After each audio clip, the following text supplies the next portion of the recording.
Give me big old buckets of butterbeer. Give me big old barrels of butterbeer. Give me the drink I love so dear. And another round for my friend right here of the sweet old butter beer. Welcome to Three Broomsticks. We invite you to pull up a chair, grab a butterbeer, and settle in for a hearty discussion about Harry Potter. My name is Khaytman. I'm Irvin Khaytman. And Ev will be joining us shortly. She's running a bit late. But in the meantime, it is my absolute pleasure to introduce a favorite returning guest to our pub, Margarete. Welcome back. Hello. Hi. It's always so good to have you on. I'm happy to be back. So, for our listeners who maybe have forgotten, why don't you give us a quick rundown of, your house, your favorites, and so on? Sure. My house is still Gryffindor. That doesn't really change. Still? You haven't thought better of it? No. I do enjoy it quite a bit, and it does get me through the day sometimes to believe in my Gryffindor strength. My favorite book, I'm not really sure at the moment because I haven't done a reread in a really long time, and usually it's the book that I'm on.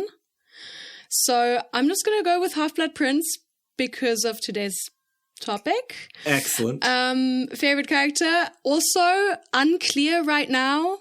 I'm going to go with someone very neutral and say Buckbeak. I like Buckbeak. I'm currently considering getting a dog, and I feel like a dog is a pet and Buckbeak is a pet, and I would like Buckbeak in dog form. So, yeah. So what I'm hearing is when we have our 3-hour Buckbeak episode, we're going to invite you on as the guest. Yes, please. Yeah. And mind you, that is only like 60% joke. Like, we could absolutely do a Buckbeak episode on this podcast. Sounds good. And as no incentive for that, we just recorded a Patreon special about all of Hagrid's weird pets. So if you're not subscribed to our Patreon, please do that. Perfect. All right. And Margarete, I have a question. Can you think of a day in your lifetime where, given the chance, you would have taken a swig of Felix Felicis? Well, there are days where I feel like I need some inner luck and strength to get me through. I don't know if I can think of one retrospectively, but I mean, you're not supposed to take them for, advancing yourself in jobs and such, but we do have these parent-teacher student meetings where I meet one-on-one with my student and then a parent attends. And those are so nerve-wracking that I feel like maybe I would like to take a swig of Felix Felicis to just know what to say, know what parent I need to calm down, and just get me through the day without panicking about it. Yeah. I don't know if that's a pretty lame answer, but maybe I'll think of something else while we have a discussion. Yeah.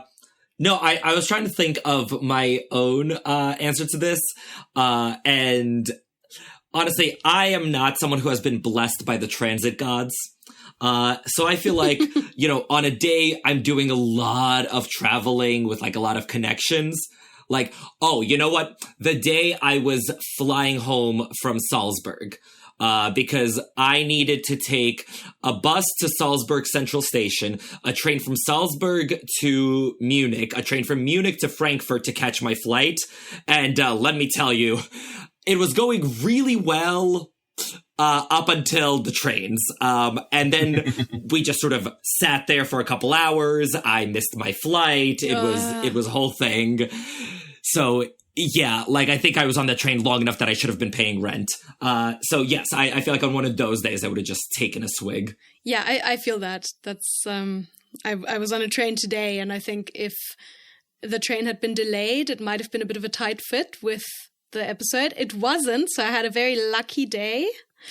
But then that I understand completely. Yeah.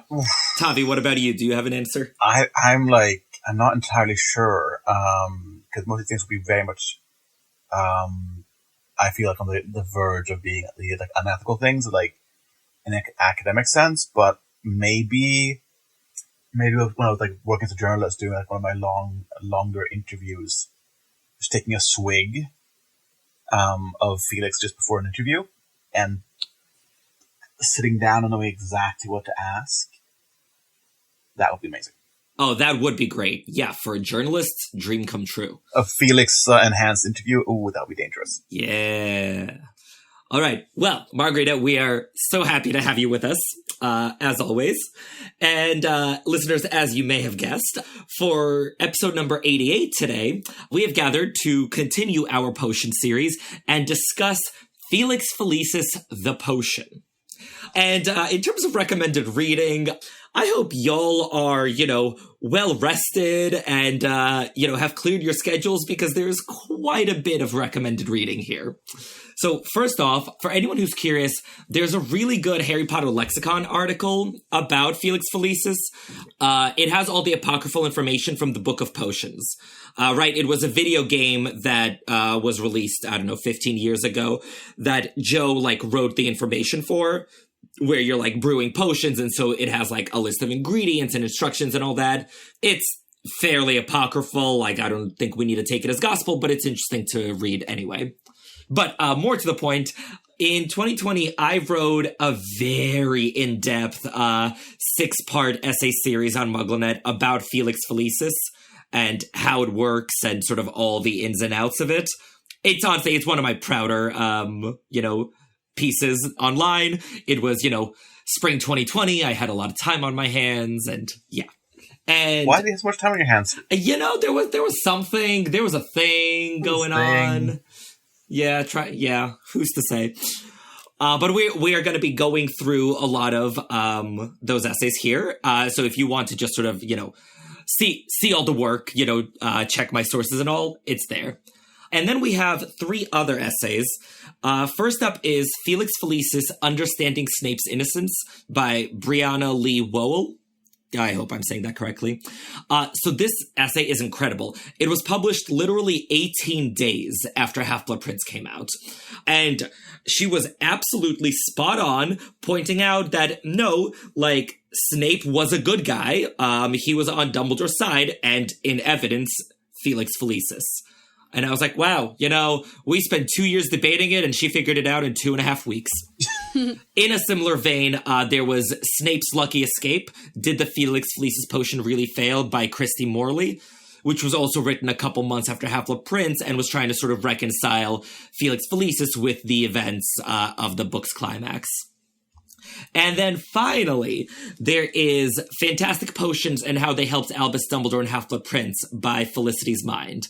This was a really, really elegant theory. Again, written between Half-Blood Prince and Deathly Hallows. That was kind of the sweet spot. Sort of positing that Dumbledore took Felix Felicis the night of his death and sort of how Felix was directing and influencing events so that Snape would kill him. So, yeah, plenty of reading to do. We can wait while you go and check all of those out. But I really loved both researching and writing about this topic.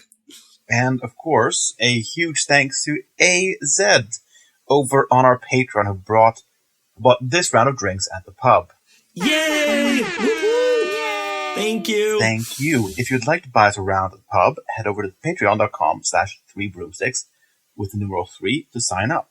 And of course, listen to some content because there is a lot of great stuff, specifically the content about Hagrid's weird pet fascination. We really appreciate your help in keeping lights on here at the 3 Broomsticks so we can keep talking about Harry Potter for a long time to come. Yes. And now let us offer a toast to the comments on episode 85. This episode was the last potion that we discussed, Veritas Serum. I just finished listening to the episode, and oh my god, it was so good. But we raise our glass to commenter, that fantasy analyst, who said, "A note to Carolina. For the record, I think Hogwarts should have a mandatory ethics class is the smartest thing anyone's ever said on this podcast." And yes, I am in complete agreement. If this potion series has taught us anything, it is that ethics class is desperately needed at Hogwarts. It's needed everywhere. It is needed everywhere. As a somewhat scarring incident my junior year at NYU taught me, yes, ethics classes are needed everywhere. But yes, with that, shall we dive on in? Let's do it. Yes. So, I think to kick us off, I want to talk about where we see Felix Felicis being used in the series.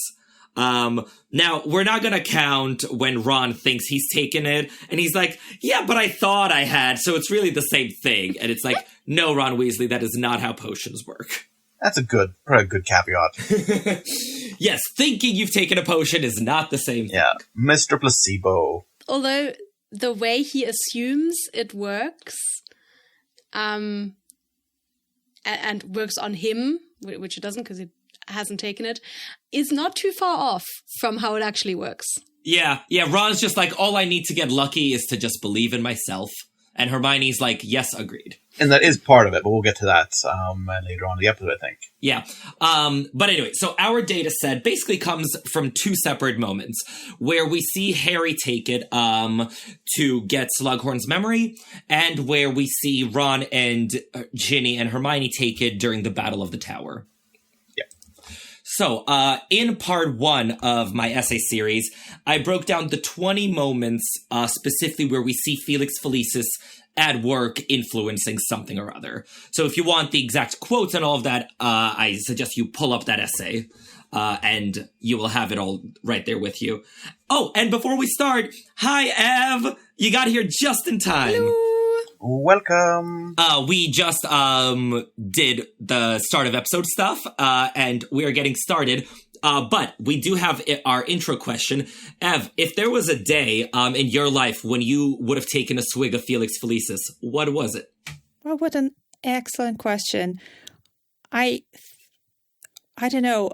It probably sounds really boring, but given the recent events, I just feel like a day before a very important performance review, when I want to ask for something that I really want. Like, for example, could I please have a 2-day week at full pay? And I want Felix to arrange it for me.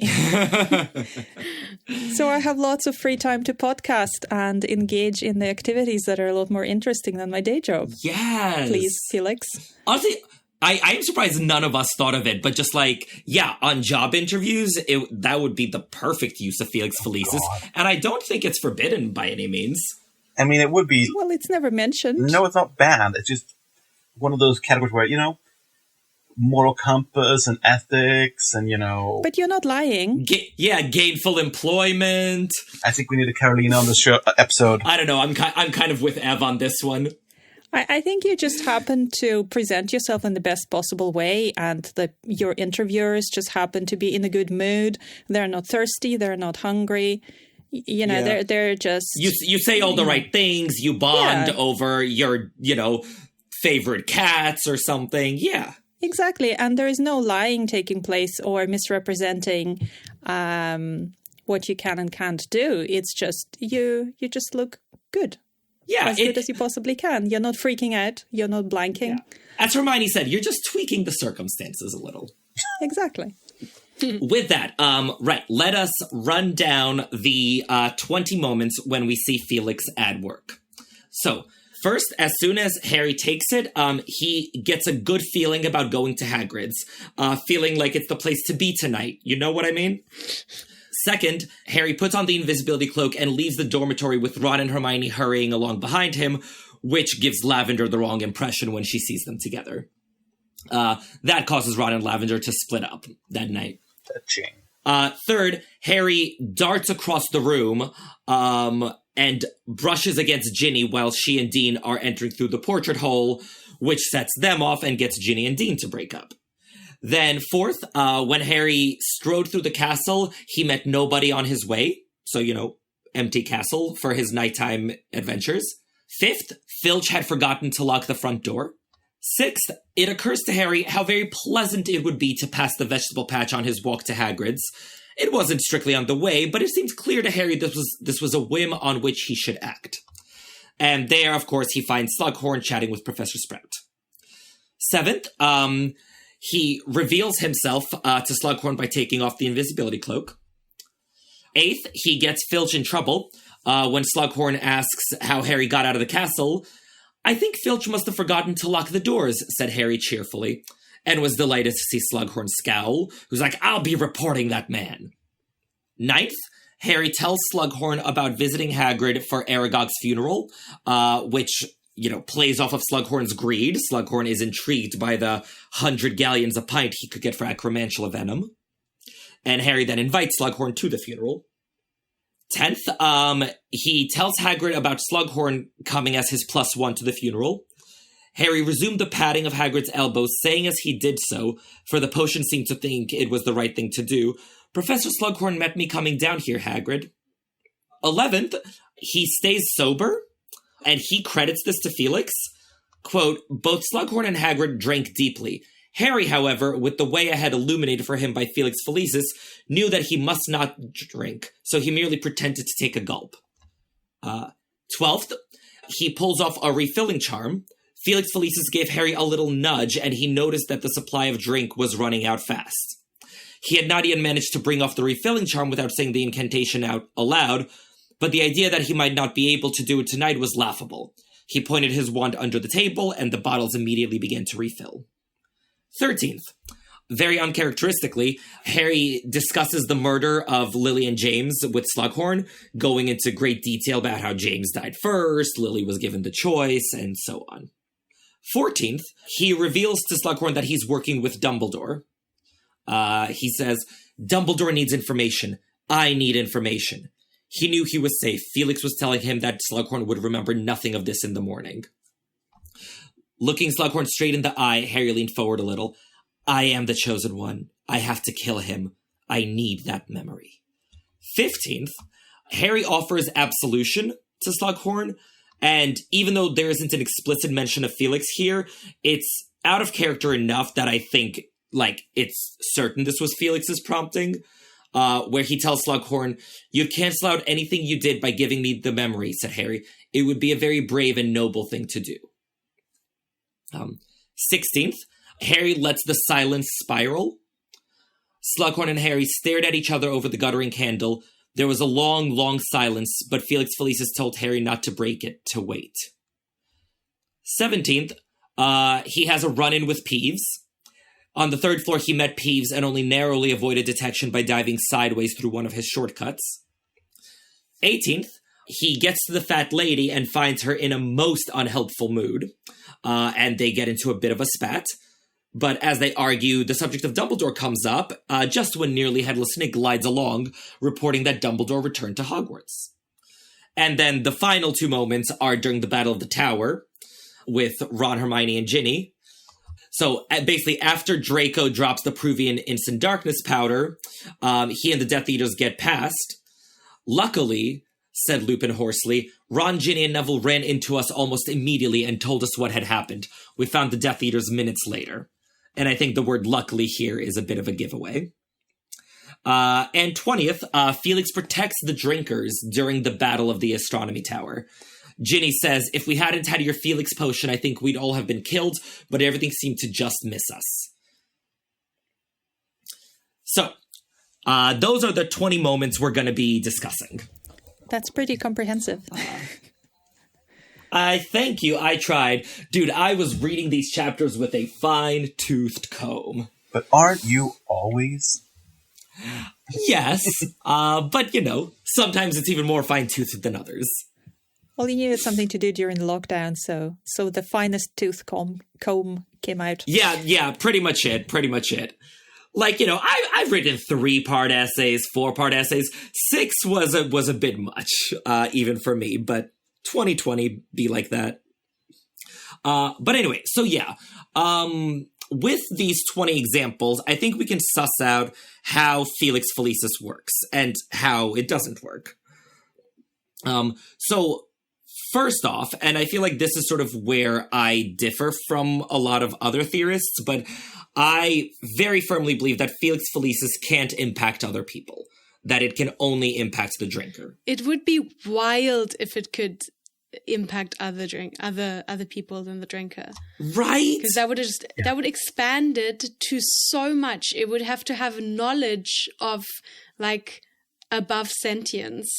Yeah, it would completely break the story. Yeah, if that were true. And honestly, like, we don't see any other potions in the series that can affect people other than the drinker in question. And, like, yeah, I think if Felix could control other people, it would literally be the most powerful piece of magic in the entire series. But then also it would be, like, it wouldn't just break the story, it would kind of break the universe, because if it's affected not just the drinker, but everybody else, everybody has different wants and motivations, so how could you possibly satisfy everybody at the same time? Right, exactly. Isn't that also kind of the point of potions? Because you use magic and wand-based magic to affect other people, everything, or other things. That's what you do when you use magic. Whereas if you ingest something, you put potion into yourself, then it affects yourself. Why would it affect anyone else? Oh, that's actually a really interesting distinction. I always figured that's why potions exist, because maybe if you perform magic on yourself, it's just not quite as effective. Like when they disguise themselves using magic, it's not quite as effective as if they ingest, what's it called? Polyjuice. Why is my brain fried? Polyjuice potion. Yeah. Thank you. So that's why potions exist. I mean, I always thought that potions existed basically to have more, like, complex and powerful effects than magic. Yeah, exactly. But it only ever works on the person, because it's not external, it's internal. Yeah.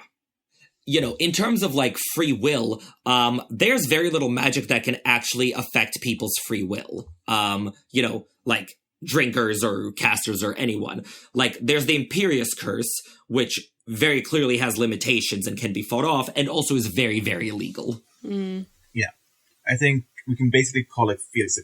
It's social leverage. It's the ability for your words and your actions to carry more weight than usual compared to your day-to-day self. So you might have a bit more of an instinct to say the right thing. We're going to get into this more, but, like, it can also be fought off quite clearly if you go too far with it, for example. And in my opinion, it should also be very illegal. But it's a different question.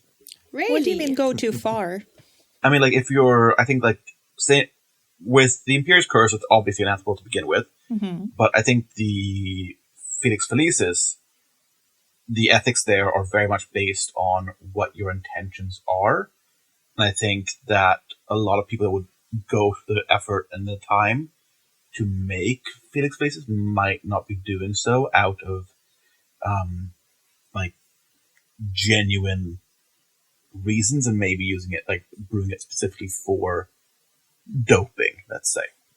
So do you think it should be illegal in the way that, like, hardcore drugs are illegal? You're using it on yourself, you're harming yourself. Yeah. You're getting addicted yourself, and... Or more like, I'd say more like tobacco, where you are, in theory, causing harm to the people around you as well by kind of, like, abusing that power. And it gets into, like, the area of, like, coerciveness and such. And I don't really like that. That's my opinion, personal opinion. But then also you would not necessarily, I think what I'm interested in also is how much of an influence you as a person who is about to take Felix Felicis has on what Felix Felicis is going to help you with. So say you are a competitive cyclist or something, and you drink some Felix Felicis to go and compete. But really, the luckiest thing for you would be if something diverted you on the way to the race, because actually, if you did go to the race, you would get into a horrible accident and die. Do you know what I mean? Like, what is, how is luck working in any specific situation? Can you just say, this is what I want, I'm going to chug some Felix Felicis, and is going to enable me to achieve my ends? Or is your luck kind of a more subtle thing? I think we'll get into that when we get to the fighting part at the tower and Hermione's position. Because that's, I think, exactly it. Yeah, exactly. I was going to say that Felix has kind of, I don't want to say a mind of its own because it's a potion, it absolutely but does. it sort of kind of appears to do that. It's a quasi-sentient potion, almost, is the best Which is way I very can cool. think of it. It's very cool. Yes, It's like it's so cool. it adapts to the sentience of the drinker and then just expands that. Like a little mini-me on your shoulder, like the angels and devils. Yeah, but I think... it's basically the angel on your shoulder is how I But think. it is the angel on your shoulder. That's kind of what I'm saying. So it does have implication for ethics in the sense that I don't think you can say that, it should be illegal because it's... Yeah. You know what I'm trying to say. It's a little Felix or a Fred and George on your shoulder, basically. Yeah. Like, it's not coercing other people. Like, it might be helping you to manipulate other people. But, if manipulating other people were illegal, then people could just never interact. Very Machiavellian of you, Irvin. Why, thank you. But yeah, so of the examples I went through, I tried to see if like any of them disproved it, if any of them seemed to be like affecting anyone other than the drinker. And just about no. Like a lot of the ones where like Harry is running into people or not running into people or whatever it is, Lavender, Dean, Ginny, Peeves, all of them. Like, I don't think Felix made any of them like be anywhere they wouldn't have been. It was more just making Harry be where they were. Yes. Filch not locking the doors. I don't think Felix made him do that. Because I don't think like locking or unlocking the doors really has much impact on Harry. Like Harry can get through a door just fine. Like, I think part of it is the placebo of Harry's like, oh, it's unlocked. How lucky, Felix. I see what you're doing. And it's like, no, like they were just unlocked. Like, I think, they were unlocked independent of Felix. Felix made Harry notice that so he could tattle to Slughorn because part of Harry's aims is just f***ing with Filch. Yeah, exactly. And it's a kind of thing that comes up in the real world that a big component of luck that some people have more than others is just being observant and open to things coming in useful and taking advantage of that. Yeah. Which is Harry doing here and attributing it to Felix. And as you said, it could just be he could not lock doors lots of times and he wouldn't have noticed. Yeah. And so then in the Battle of the Tower, Ginny says, if we hadn't had your Felix potion, I think we'd all have been killed, but everything seemed to just miss us. And I think that's also very much like Ginny ascribing to Felix way more power than it actually has. Because, like, looking at it, McGonagall, Tonks, and Lupin all managed to hold their own against, let's be honest, second-tier Death Eaters. Like, But they are fully trained wizards, like Ron and Ginny are children. Right. So, like, Ron and Ginny, because they're the ones who drank it, managed to dodge everything thanks to Felix Felicis. But I don't think the potion helped anyone else. I think McGonagall, Tonks, Lupin would have held their own anyway, whereas Bill, Weasley, and Neville were, in fact, injured. I see what you're saying, yes. Okay. Yeah. Yeah. I mean, I would even go so far to argue that the Battle of the Tower might be like McGonagall kind of underperforming, all things considered. Rude. Same things with Tonks and Lupin. How like, dare you insult McGonagall should be handling like 2 to 3 of these people by herself and not letting them escape. I think part of it is geography, is that, like, they're all fighting in, like, close quarters, so it's not like they can just, do, like, a big 3-on-1 duel the way they can in, like, the, grounds of Hogwarts, just because it's all cramped quarters. Yeah. But I hear what you're saying. So, yeah, so the one point that I couldn't, like, neatly explain away is the fact that Dumbledore arrived back at Hogwarts just when Harry got the memory. And I think this one is just coincidence. Like, I think sort of, one data point out of 20, like, should be coincidence. Like, coincidences do happen. And that still gives us, a 95% confidence interval. Yeah, and we know Dumbledore comes and goes a lot. Yeah. And you can attribute the luck part in that in Harry finding out and not, Yes, exactly. yeah, not Dumbledore's actions. Yeah. So I think we're agreed that it's not influencing other people. I also don't think that it, like, literally makes luck happen, and, like, I don't think Felix can rearrange the randomness of the universe to serve the drinker. Just because I feel like that also, like, breaks the world and breaks the story. And, like, if it could do that, like, you know, Voldemort would have accidentally impaled himself on, you know, a rusty fence post. You know, the Slytherin Quidditch team's Nimbus 2001s would all spontaneously combust. You know, if that were the case, like, where does it begin? Where does it end? The whole world breaks. Yeah, so the same way it can't influence other people, it can also not influence things and events that are outside of the drinker's magnitude of action. Yeah. Yeah, it puts the wizard, the person, in, like, a flow state where there's, like, not overthinking things anymore. It's kind of like, oh, let's just have faith in everything going well, and you just kind of surf along with the currents. Yeah, it can't be too dramatic. It has to sort of make sense in the context of what's actually happening. Yeah. So no vats of basilisk venom just lying around to soak Horcruxes in. Have you guys seen Deadpool Part 2, I think it is? Of course. There's that one superhero, or like he builds his team. Domino, who just says, I'm lucky. That's how I kind of picture Felix Felicis. Yes. In some context. Just like, there's right space, right time, everything's going perfectly. If it was combat, of course. Yeah. If we were to go into those, like, random examples that you've noted here, like, would Voldemort accidentally impale himself on a fence post? No. But maybe if Harry had faced Voldemort, let's say, in the graveyard with, he had the potion, I don't know, maybe it would have been, he would have held, like, an upper edge on the rhetoric, even though he's a 14-year-old child. Yeah. Or he would have maybe figured out the thing with the ones quicker. You know, like, things that would not dampen Voldemort's magic, but just make Harry react in a better way. Or the cauldron, the resurrection potions happening in, just happens to crack and break then and there. Yeah. Well, that wouldn't happen because it's outside of the, like, realm. Right? Yeah, exactly. Like, I'm saying that, that kind of stuff I don't think is in Felix's purview. Yeah. Yeah, I'm more thinking in that case you'd see Harry giving Cedric a shove. Ooh, like, wait. Just, like, yes.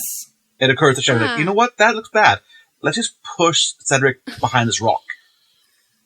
Yes. That's the kind of thing that then that's not Cedric jumping out of the way. That's Harry anticipating something that might happen, something bad.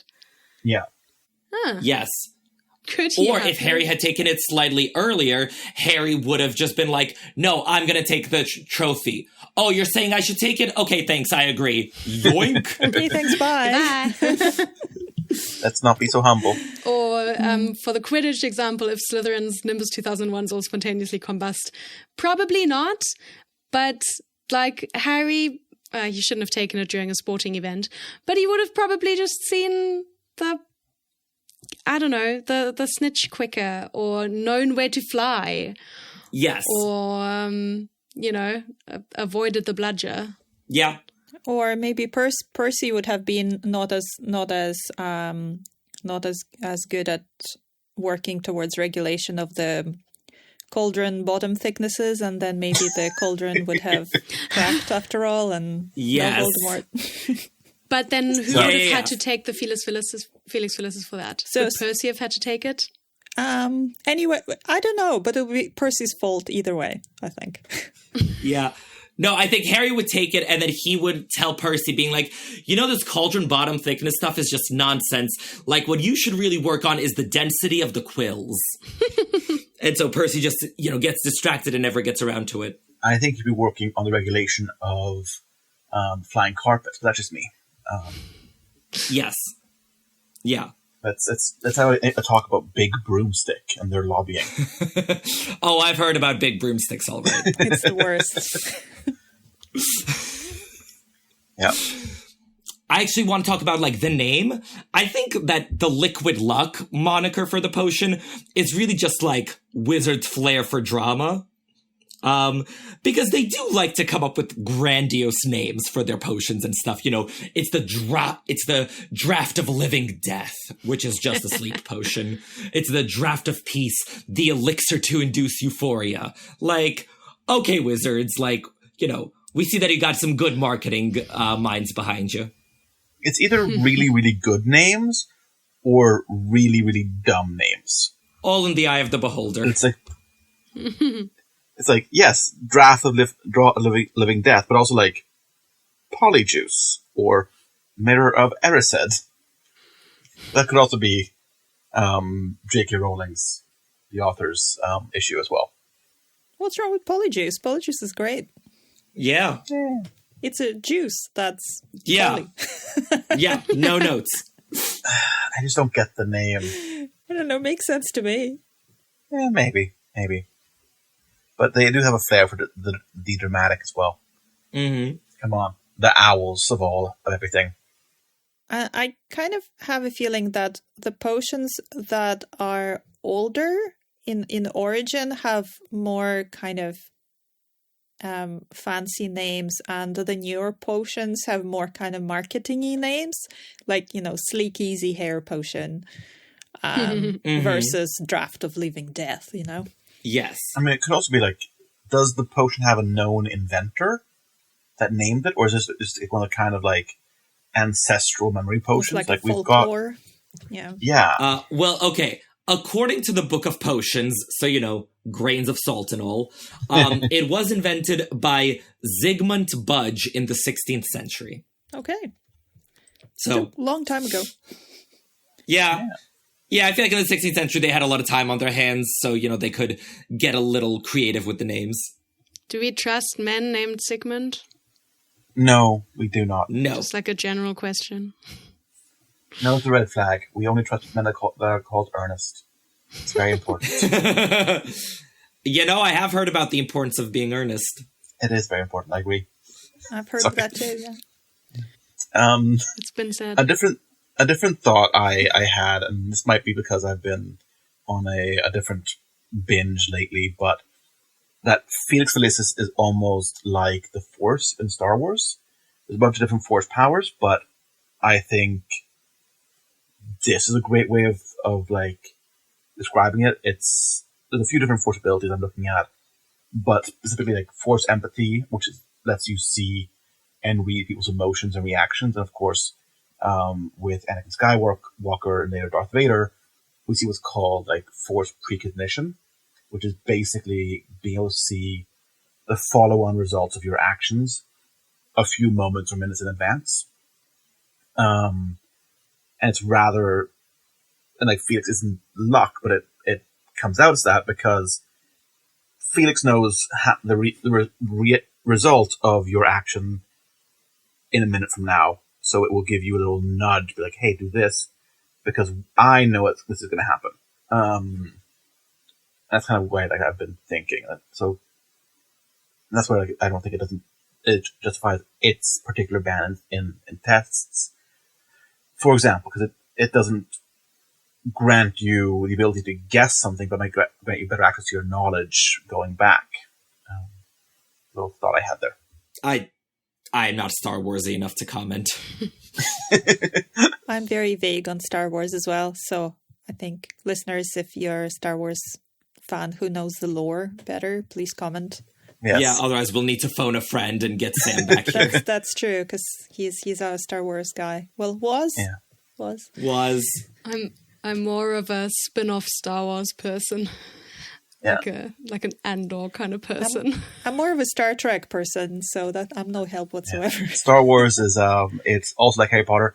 It has a lot of lore. I thought you were going to explain Star Wars to us now. We're like, so it's also like Harry Potter. It's a big franchise. Yeah, there were a couple movies. There's a chosen one. A couple movies, TV shows. The one I'm talking about specifically now is a new show called Shadow Lord, where you see a duel with Vader and Maul and a couple Jedis. No spoilers, I haven't watched it. I'm not going to spoil much, and there's a fight, and it basically looks like Maul and the Jedi striking at Vader, and Vader's lightsaber shows up where they're going to hit from before they hit. And that's the kind of thing that I see Felix Felicis doing. It's like, I don't necessarily know what's going to happen, but I know that this is going to be here, so I know to put my lightsaber here for that second. Then yeah, that's basically the thought that I'm having. It's like, it's precognition, not that Harry knows something, but like Felix knows the results of these actions. Ish. Yeah. Okay. End of Star Wars tangent. May the Felix be with you. Thanks. That's a good title. Yeah. And also with you. I also Thank like you. that the Felix Felicis basically just means happy, happy. Yeah. Happy. Because like it does that is what it does. It makes you very happy. Like, it's hard to have a bad day with Felix Felicis. True. Yeah. This is why I've always thought it's kind of like cocaine. Wait, is Yeah. Felix happy or lucky? I thought. Happy. Okay. Interesting. I admit I'm not up on my Latin, so. Well, I looked it up, and that's what I've been told. Also, I know the name Felicity means happy rather than lucky. Okay. What would lucky be? I'm not I'm gonna sure. Google that. Let's see if I can find it. Oh, it does say Felix. Hold on. Or Fortunatus. Is that lucky? Yes. So I think Felix has multiple translations. Okay. It translates to lucky as well as happy. So it can be lucky, or it can be happy. Oh, maybe it's happy-go-lucky. Oh, I like it. I mean, that does make sense. The happy-go-lucky potion, like, everything's gonna be all right. Let's just coast from here. But I think it also says something about how then it's from Latin, right? So it kind of says something about how they used the word happy and lucky kind of as the same thing. So you kind of need certain luck to be happy. And if you're happy, you have things going your way, so you're lucky. Which kind of works. I think it works. Everything's turning up. Yeah. Okay, so that's been a lot on how Felix doesn't work. So I think we could actually get into what Felix does do, which, as we've said, is just influencing the drinker in question. So I think, like, first and foremost, Felix is it's all about location and timing. It's basically like an epic GPS system. Think like the Marauder's map almost, and a navigation tool. Because a lot of the times we see it working, Harry is rushing. You know, when he's leaving the dormitory invisibly, he's moved quickly, and that let Lavender see Ron and Hermione together. Or, you know, he rushed to catch Ginny and Dean in the portrait hole, which broke them up. And we just see it, like, directing Harry where to go, being like, you know, at the 3rd floor, turn left. When the castle is empty, like, I don't think the castle's actually empty. I think Harry's just walking along all the places people aren't. And, you know, a good feeling about going to Hagrid, that lets Harry intercept Slughorn on the grounds. And when Felix tells him how pleasant it would be to walk through the vegetable patch, again, intercepting Slughorn there. Which, like, again, going back to Hermione's quote about, luck can only get you so far, Harry. The situation with Slughorn was different. You always had the ability to persuade him. You just needed to tweak the circumstances a bit. So yeah, I think Felix couldn't change the circumstances. It could only move Harry to take advantage of where people were going to be. Because timing is everything. And, like, we see that, like, the navigation is fairly sophisticated and complex. Like, it can do multi-step things. So after the funeral, Harry meets Peeves and ducks through a shortcut, which helpfully gets him in position just in time for Nearly Headless Snake to glide by and reveal that Dumbledore has returned. And the other thing I noticed is that this makes Felix unobtrusive. Like, given the chance, I think Felix is just like, moving Harry along. And it's only when, like, you really need something done that Felix, like, shows itself and Harry has, like, a good feeling about whatever it is. Mm. But yeah, I think sort of given the choice, the potion works, imperceptibly. Yeah, I'm kind of picturing, like, Felix Felicis right now as like the stream or like a stream, and you're just kind of going with the flow of that stream, and it's taking you to the fastest way down, with a bunch of different tangents, but it's taking you down the quickest one. It's not not changing the results too much, but it's making it the easiest possible way to get there. Yeah. It just occurred to me that wouldn't it be so convenient for Umbridge to get some Felix Felicis so she could find where DA is meeting? Because, that would probably steer her where they are. Yes. Because she has an ability to find them, she just doesn't know exactly where they are. And Felix would be very helpful, probably more helpful than Veritaserum. True. But, like, this brings up the question of how easy is it to get your hands on it, because like we said, I think we're going to discuss it later on, but like, it's 6 months to make, right? Yeah. Mm-hmm. So yeah, even if Umbridge like wanted it to find the DA, she'd tell Snape and he'd be like, great, in 6 months I will have a batch for you. Yeah, but she might not have enough imagination to think of it that way as well. That too. Might not occur to her to do it that way. 6 months, and we don't know how much time it actually takes to make. Mm-hmm. Is it 6 months of letting it simmer in the back, or is it 6 months of checking it every 2 hours, stirring it 15 minutes every Maybe hour? It's like pickles that just needs to sit in a jar. Yeah, or it's like the draw to living death, like the correct stirring motions in different directions to get it to be the actual potion and not be catastrophic. So, like, what then would be the price of Felix Felicis on the market? Oh, ridiculously high. Oh, yeah. Yeah. Exactly. I mean, we'll get into, like, how to make Felix and everything later on. But, yeah, suffice to say, it's not easy to come by. No, I don't think, like, it might even have been an option for Umbridge to get her hands on Felix Felicis. That's true. In this case. Yeah. So I think the like location and navigation thing is also explains Ron and Ginny and how all the curses, like basically everything that happened to them. So, Draco throws down the Pruvian instant darkness powder and they're groping in the darkness. And then they emerge to run into the Order of the Phoenix almost immediately when Lupin is nearby. And then the Death Eaters are found minutes later. And I think this was absolutely Felix being like, all right, hang tight. Oh, look, there's the Order. And we're walking this way, oh, look, Death Eaters. And I think the way that all the curses missed them during the battle is also literally just navigation. Felix Felicis knows where the Death Eaters are. Like, it knows the Death Eater is casting a curse in that direction. So it can direct Ron and Ginny to move a couple inches out of the way. And so my theory is that this is why Felix Felicis kept Hermione out of the battle rather than, giving her a good feeling about going to the astronomy tower. Ron and Ginny have Quidditch reflexes, so they can move a couple inches faster when given a Felix Felicis nudge.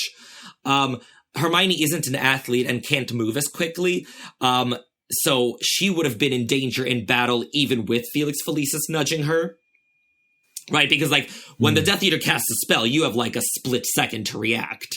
So if your body literally isn't used to moving that quickly, nothing Felix can do. Yeah. I don't think that, I don't know if this is where you're going with this, but I don't think that would imply that Felix is omniscient. I think it would just imply that in this instant, Hermione knows that danger might be ahead, so she drank the potion, and then the potion is like, cool, I'm going to keep you out of it. Does that make sense? Like, it's not, the potion itself doesn't know, oh, there's going to be a battle, but Hermione knows that there might be something going on, and then the potion kicks in and is like, cool, then you're not going to go where the danger is. So I actually think Felix is reasonably omniscient. So I think Felix does know that there is a battle, and it knows to keep Hermione out of it. But how would it know there's a battle? I think Hermione doesn't know. I think the potion is omniscient. Based on what? Because if before we said it only affects what the drinker does, or what the drinker, like how the drinker reacts to things, then doesn't that also imply that it also only sort of knows what the drinker knows? No, because how could Harry know that Slughorn was down on the grounds? Yeah, okay, that's fair. Like, yeah. Because Felix is basically sentient, like as I think of it, I think Felix is omniscient, but doesn't share that knowledge with the drinker. It just directs the drinker based on its own knowledge. Yeah, it's got a little internal Marauders map going inside of it. Yeah, exactly. That's how I think of it. Yeah, so the reason why, that's my crackpot theory now that I just literally just made up. The reason why it's so difficult to obtain Felix Felicis and why it takes so long to produce is that actually it's like particularly liquefied and prepared genie. That's why it's omniscient, because it's an actual magical being that you're using in your potion preparation. Yeah. There you go. So for the pub's jukebox, it's going to be friend like me. Mr. Aladdin, sir, have a wish or two or three. Exactly. Drinkable genie. Oh, God. Now, the ethics of that, that would be very bad. Yeah. Well, either you can stay in this lamp forever, or you can be freely drunk by wizards, spend a day in their service, liquefied, and then you're free. Put in a different jar. And then you're free after that. It's like, okay, I'll take that deal. Thank you. But you have to go through wizard first because you've been drunk. Yes, that's... yeah, I don't want to think about that. I'm still not convinced about the sentience theory. I need to think about this more. Irvin, keep convincing her. Yeah. We got... No, sentience, yes. Omniscience... Well, no. Omniscient as in it knows where everyone is and what they're doing right now. I think it is just the Marauders map magic. Okay. Here's my new theory. It's not going to tie in with the Slughorn, so don't at me on that. But maybe, because they all drank from the same bottle, it's still connected to to its other parts that are now in Ron and Ginny. So the part in Hermione knows what Ron and Ginny are doing, so that's why it knows there's a battle.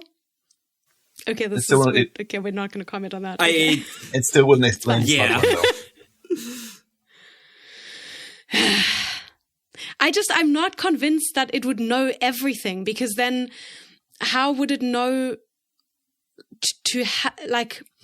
how would it know to help? Why would it care to help? Whereas if it was focused on like the drinker and only what the drinker knows and what the drinker wants to achieve or needs to achieve. Well, it is focused on that. It just has more information to work with. It's magically compelled to do it. How does it have that information? Magic. It's a genie. Yes. We do seem to brush up against that a lot on these potions episode. It's like, but how? Magic. No, I'm not convinced. I would rather believe that Harry sort of intrinsically knew, even though he intrinsically knew, not like consciously, subconsciously knew that Slughorn would be like at the greenhouses rather than in the dungeons. We don't know why he would know this, but maybe he saw him running outside and he forgot and Joe didn't tell us. I would rather believe that and that he forgot and then the potion was like, no, we're going that way. I would rather believe that than believe that the potion knows everything. Because if it knew everything, that would also have massive implications on the story. I mean, you're welcome to believe whatever you wish. I think. Thanks. I'll just be judged for it. That's okay. No, it's a complex potion, which is why I've spent so many essays trying to puzzle through it and sort of figure out its limitations, what it knows and what it doesn't. We don't have the answers in front of us. I've come up with the theory that I think best fits our available facts, but like, sure, it could be that Harry just, has selective amnesia regarding everyone's whereabouts. But also we don't really know for sure exactly how magic works. Like, is it is it a force? Is it like an energy in the universe? Where does it come from? Objects, people themselves? What is it? So there's a lot of uncertainty in that, and I think a lot of things that we can't entirely explain is probably because we don't know exactly what magic is, which I think is fair enough. This is what we get for not having a fully explained and fleshed out magic system. But I think even when it is fully fleshed out, there is still, it's magic. Like, it's still... Yeah. There's still stuff that's mysterious and not entirely understandable about it for a variety of reasons. Like, there is no magic system, put down on page or screen that can survive 100% of the scrutiny that has been lavished on Harry Potter. Yeah. Like, there are millions of people devoting so many waking hours to just picking this apart. We are on episode 88 of our 3-hour podcast, and we're scratching the surface here. So I think it is as fleshed out as any magic system can reasonably be expected to be. I mean, I think, like, to push back on that point, like, for example, the King Killer Chronicles in Name of the Wind has a much better explanation of how the magic system works, the rules and and limitations of it, and so on and so forth. Whereas, like, yes, we say Harry Potter has magic, but it's like, okay, mix ingredients together and poof, result, or say certain words. But it's different magic, though. Yeah. So it's not like there is a magic system which can be either explained well or explained badly. It just there are different magics, such. Yeah. And this is the one that's in Harry Potter. I don't think it's invalid. I know what you're saying, and it is kind of a common criticism of Harry Potter that there just isn't enough explanation of where the magic comes from and how exactly it works. But it's magic. What it's magic, and what if they don't know exactly how it works? Like, honestly, I love that about Harry Potter. Like, I have zero patience for like fantasy and especially sci-fi where it's like, and now we're going to spend 16 pages explaining to you exactly how this world works. And I was like, you could just say magic and get on with the story. Like, I'm good with that. But to the earlier point about like how we think, like how we can sort out how magic works. Like, the best way I found for figuring out how magic works in Harry Potter is sort of taking like what we know to be true and extrapolating. Sort of like, we know Marauders Map magic exists. We know these 20 things happened. So sort of like, what all can we glean from it? Yeah. Which, like, it's not a perfect or infallible system, but I can't quite think of a better one yet. But okay. So that's sort of part one of the Felix magic, is the, like, geolocation of, which is incredibly impressive all on its own. But another and more impressive part, I would say, is what I called the magical intuition, the angel on his shoulder. Yes. Where the potion is guiding Harry in what to do or say for best results. And, like, I find it interesting, the parts that Harry does ascribe to Felix, because some of them are just like common sense, right? When Harry is like, oh, and then thanks to Felix, I didn't drink the alcohol. And it's like, I'm sorry, Harry Potter, are you a booze hound at 16? Like, were you gonna otherwise? Do you get drunk regularly? Right? Even if you was, it is just good practice. If you're, it's a good thing to do that if you're trying to get information out of people via drink. Right, like you should be sober. Don't drink yourself, yes? Yeah. Yeah.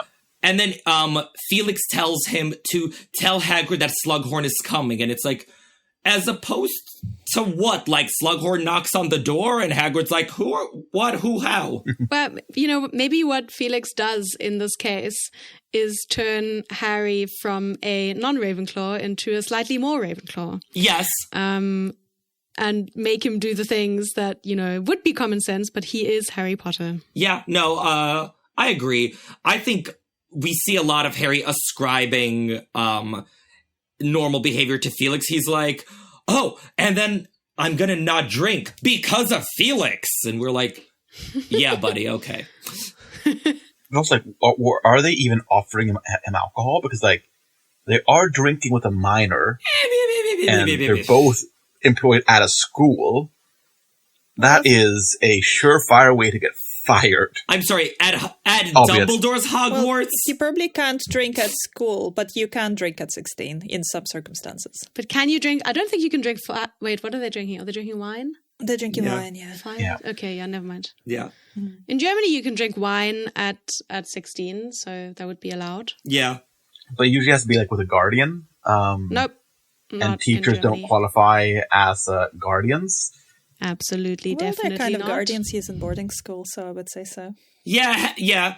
Hagrid's about as close as he's got. Well. Yeah, he can drink with Sirius. But there is something also that Harry is doing under the influence of Felix Felicis that arguably isn't particularly abnormal thing to do.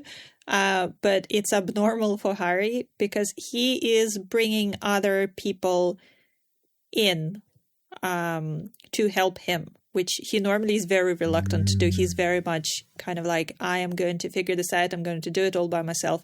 But here he's like, oh, look, here's Slughorn. We're bringing him in. And then Hagrid, we're bringing him in. And then they're interacting. And then we're talking about Filch. And we're doing this and we're doing that. He's sort of more reliant on other people in a way to get what he wants, which would be more, I think, normal for, child or young person or whatever that doesn't have Harry's background. Yes. I think. So in this way, he's kind of almost more normal 16-year-old than he otherwise is. So actually, yeah, we can jump ahead to that because that's a really good point. One of the main ways we see Felix affecting Harry's behavior, because like, with the magical intuition, part of it is just Harry like doing what he would do otherwise. But one of the big changes is his penchant for secrecy just goes out the window. And like, especially at this point in Half-Blood Prince, Harry is all like, what would Dumbledore do? And Dumbledore would not tell anyone about anything. But with Felix as his little shoulder angel, he reveals the invisibility cloak to Slughorn. He brings Slughorn into his confidence. And yeah, it's all wildly out of character for him. So actually, I wanted to zero in on why he did both of those things. Because Felix makes Harry reveal the invisibility cloak in front of Slughorn. And, like, that wasn't necessary. Like, he could have just taken off the cloak and then, like, walked around the bush, said hello.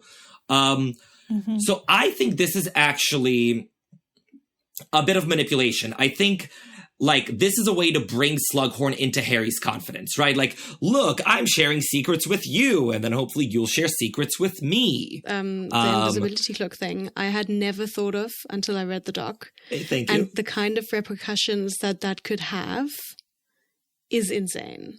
Yeah. Well, I think part of Felix's sentience is it tries to predict people's behavior, like other people's. And I think in this case, Felix predicts that Slughorn won't go blabbing this to everyone or, like, betray Harry to Voldemort or anything like that. And we also don't know how much is Felix, like, predicting long-term implications versus focusing on short-term goals. Where it's like, if Harry's goal is to get the memory here and now, then, like, do what you gotta do. I mean, also, like, what would the implications of Slughorn tattling be? Who would he go to? Dumbledore. What would Dumbledore do? Oh, yeah. Sorry, I gave it to him. It's like, yes, I am aware. He has an invisibility cloak. I am the one who gave it to him in his first year. Yeah, but Slughorn could also reveal that information to Voldemort or, to the Daily Prophet in an exclusive. Like, he wouldn't, which is, what Felix is predicting, but, there's a reason the cloak is a secret.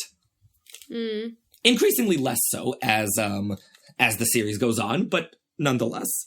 I mean, the secret from the students and such as a whole, maybe, but I would doubt that it's a secret from like the staff. I think a lot of the staff would probably be aware of his invisibility. I think only Snape. I don't think so. Only Snape up to this point. Snape and Hagrid. Yeah.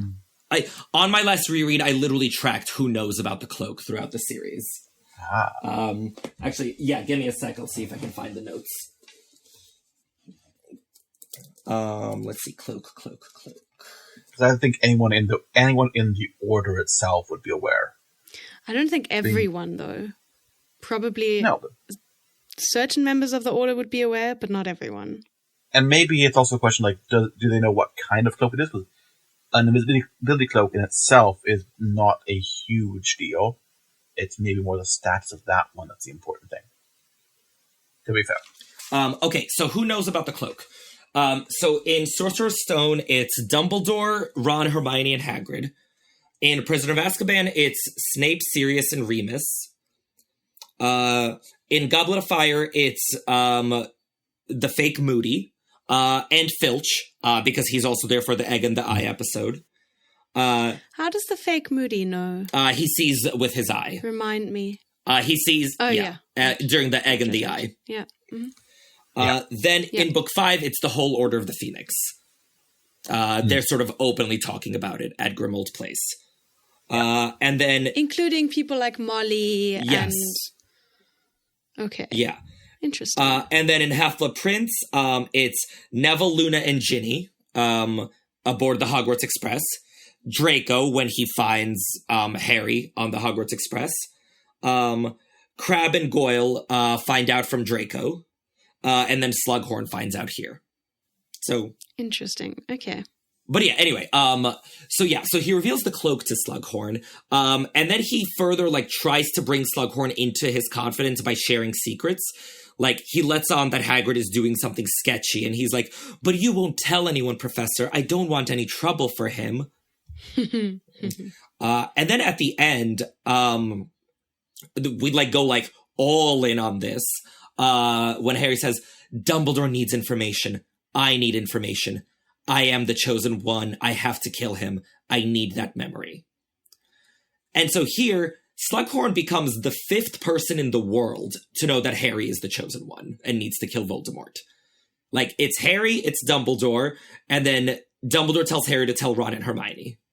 But on that note, Harry knew he was safe.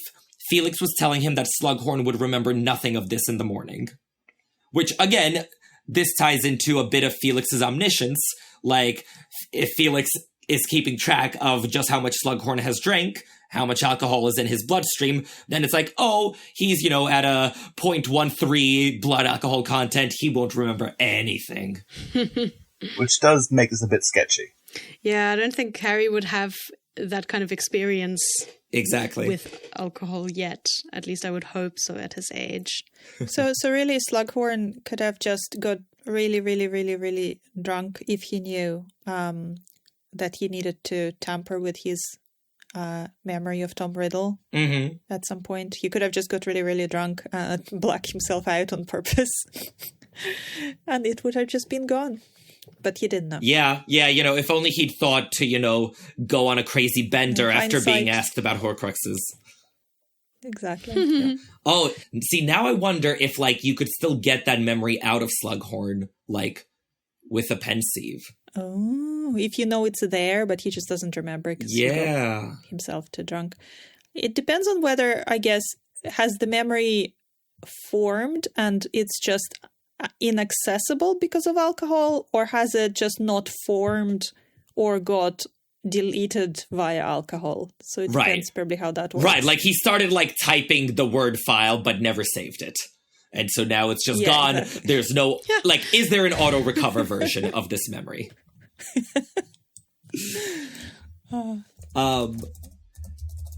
So actually, the interesting thing about this is I want to go back to the predictive aspect of it. Because, Yes. like, the way this shoulder angel works, like, Felix needs to sort of be able to predict how people respond to whatever Harry says or does. And so in this case, like, we see that the potion is predicting that, you know, that Slughorn will not tattle on Hagrid, but will be intrigued by, you know, the very, very lucrative acromantula venom. We see that we see it predicting that Hagrid will be okay with Slughorn crashing the funeral. And I think Felix is predicting, not with any big degree of accuracy, but that, like, the funeral and the booze and satisfying Slughorn's avarice will be the way to create circumstances helpful towards getting the memory. Like, sort of, I don't think Felix is, like, you know, planning this out, like, move by move, word by word, but it's just like, all right, we get them drunk, we get them happy, and we'll go from there. So Felix knows more about the effects of alcohol than Harry does. Yes. Well, that's not very hard. Yeah, Harry knows nothing. Yeah. He's an innocent little boy who doesn't know anything about anything. I mean, yeah, this is just a bit of character assessment, right? Like, Felix knows about Slughorn's greed. Felix knows about Hagrid's, like, desire to share his monsters and his love of them. Like, there's a line in Half-Blood Prince that says, it was as though the potion was illuminating a few steps of the path at a time. And I think that's because the potion only knew a few steps of the path at a time. Yeah, and also, I think if Harry was more kind of socially savvy, it would have occurred to him that Hagrid would be delighted if Slughorn came along to Aragog's funeral, because it kind of legitimizes the whole, this is a real event for someone Hagrid cares about. Mm-hmm. So somebody from the faculty cares about this too, cares enough to attend and say a few words. So I don't think really if somebody is socially savvy, they would need Felix Felicis to figure that out. But I mean, it wouldn't occur to Harry, which I think is fair enough. Yeah. Yeah, Harry's a jock. Yeah. Well, no, I mean, he's also quite direct a lot of the time as a person. That's not a bad thing as a personality, but it's not great for kind of politicking that Dumbledore likes to do, and to some degree that Harry needs to do to get himself in with Slughorn to get the memory out. Which we can see from Harry's previous attempts, where he basically is like, hey, Slughorn, what about that memory? Could you tell me? That'd be nice. And Slughorn says no. Obviously. Yeah. You know, Harry just doesn't have that in him to know, like, oh, you have to, like, soften him up and, you know, the circumstances need to be right. Harry just thinks if it's the right thing to do, he'll tell me. Why is he not just telling me? So actually, that's a great segue, because I think, for me, the most impressive part of, like, Felix's operations is, like, rhetoric. Like, you know, the geolocation magic, the, like, getting Harry from A to B to C, fine. But then Felix is influencing Harry, like, in the conversation on how to manipulate Slughorn and how to sort of make his way through this, like, minefield of a conversation. And that's the part where I was like, okay, damn, that would be good on a job interview. Very much so. Yeah, it's a bit like a Felix Machiavelli. Yeah. So I actually thought we could run down a couple of these. So one of the interesting moments is where Slughorn and Harry stared at each other over the guttering candle. There was a long, long silence, but Felix Felicis told Harry not to break it, to wait. Now, ironically, like, silences and, like, using silences rhetorically is part of Harry's regular arsenal. We do see him using it throughout the series. He does the same thing with Scrimgeour over Christmas, and we see him using it in Deathly Hallows. But I think here, like, Felix is just confirming Harry's instinct rather than giving him a new one, just because, like, it's so important for Harry not to ruin that and to let this silence spiral. Mm-hmm. Could you clear something up for me?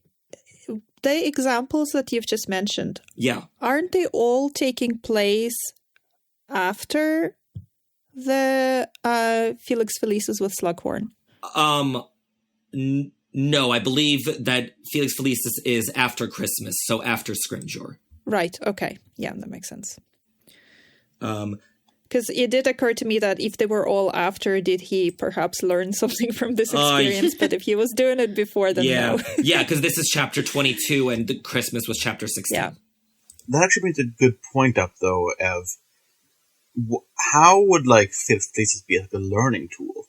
Like, hey, if just like for these manipulation tactics, let's say, the Machiavellian aspect of it, like, taking Felix Felicis and then learning from your behavior in that to become an even more persuasive person going forward. A Slytherin would 100% use it like that. A Ravenclaw would probably use it like that. Harry, in no way, shape, or form, learns from it. I mean, he does become, he gets Aberforth to talk. He gets Creature to talk. Yes. Maybe he does learn, like, implicitly. He just doesn't remember that he learned. But he doesn't use any of the other tricks that Felix uses in this scene. Like, a lot of what stood out to me about the rhetorical devices Harry uses is what an aberration they are both before and after. Yeah. So, like, okay, for example, I can keep going just to illustrate that. As part of the whole getting to Slughorn and getting to the memory thing, he starts talking about how Voldemort murdered his parents. Like, in great detail. He's like, so first he killed my dad, and then he gave my mom the choice, but then he killed her. And he's, like, going, like, deep into detail. And he's also doing so, quote, remorselessly. And this is so out of character for him. The only people Harry ever discusses his parents' deaths with are Ron, Hermione, Hagrid, Sirius, Lupin, and Dumbledore. Like, and even then, it's only when it's, like, strictly relevant and it's, like, come up and, like, that is the topic. Like, Harry never, like, brings it up to try to shock people or guilt trip them or anything like that. So this is very much an unusual move for him. Yeah. I don't think it necessarily means that he's entirely forgotten then afterwards that he can do it. I think he knows he can, and that in that particular case that was successful. But I think he might find it sufficiently distasteful that he would not do it on purpose. Yes, okay, agreed. So either Harry didn't learn or sort of he learned but refused to. Yeah. There is also the aspect where Harry's experience, so like in the Wizarding World from a very young age, is people's over fascination with his childhood and the attack and everything. So I guess he also had like an instinctive like aversion to talking about it because of that. Mm-hmm. So the Felix is basically helping him out of that aversion, and he's fully aware of the ability to do that going forward, like you said, but it's like he doesn't want to go there because he feels like it's an area of like celebrity interest almost for most people.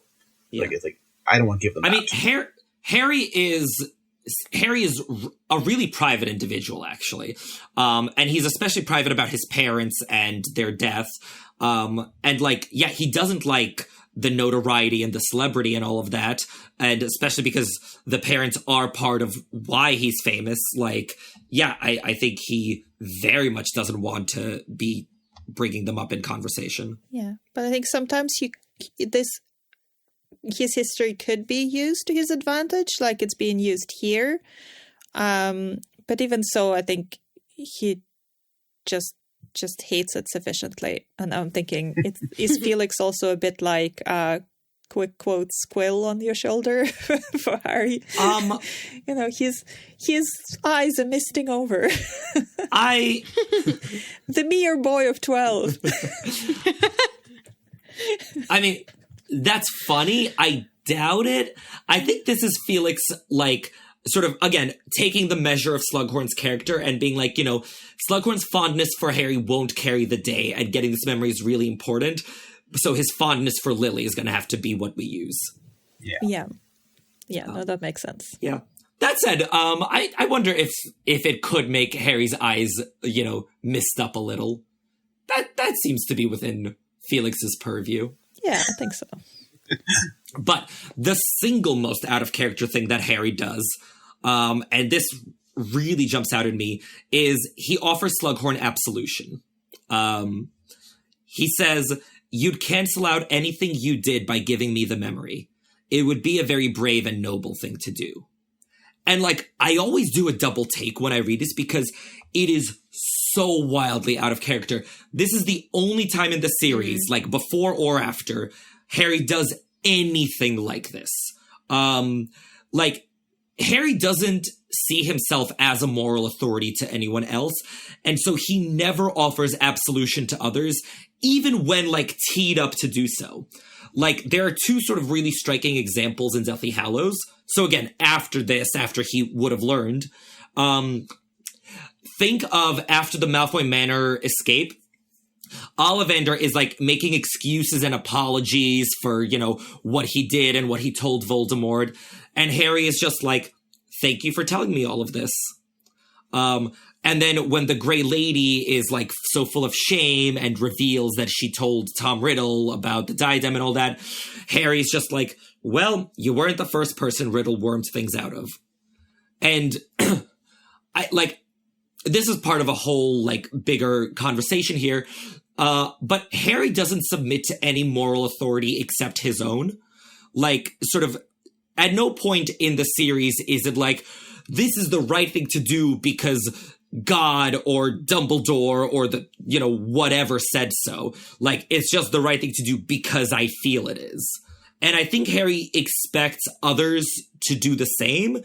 And so he will never offer absolution to anyone except, in this case, under Felix's guidance. Maybe if Harry feels so strong about his own morals, he should be giving that morals and ethics course at Hogwarts. Dude, he would be incredible. Oh, God. Hell yeah. Maybe.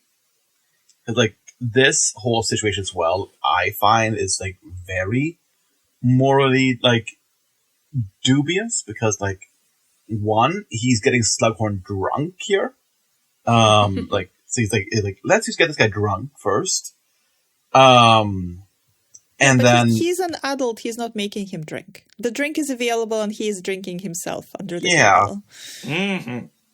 There's partially that, and then he's taking advantage and really putting the screws to him with the emotional manipulation of something somebody cared about. It's this isn't exactly a great ethical situation in my eyes. Yeah, but Slughorn enabled Voldemort to do what he did. I mean, that's also ethically pretty bad. Mm-hmm. That is true, but two wrongs don't make a right in ethics. So, maybe a different professor of ethics would be ideal. Well, as they say in the other, a different show, The Good Place, everybody hates moral philosophers. So.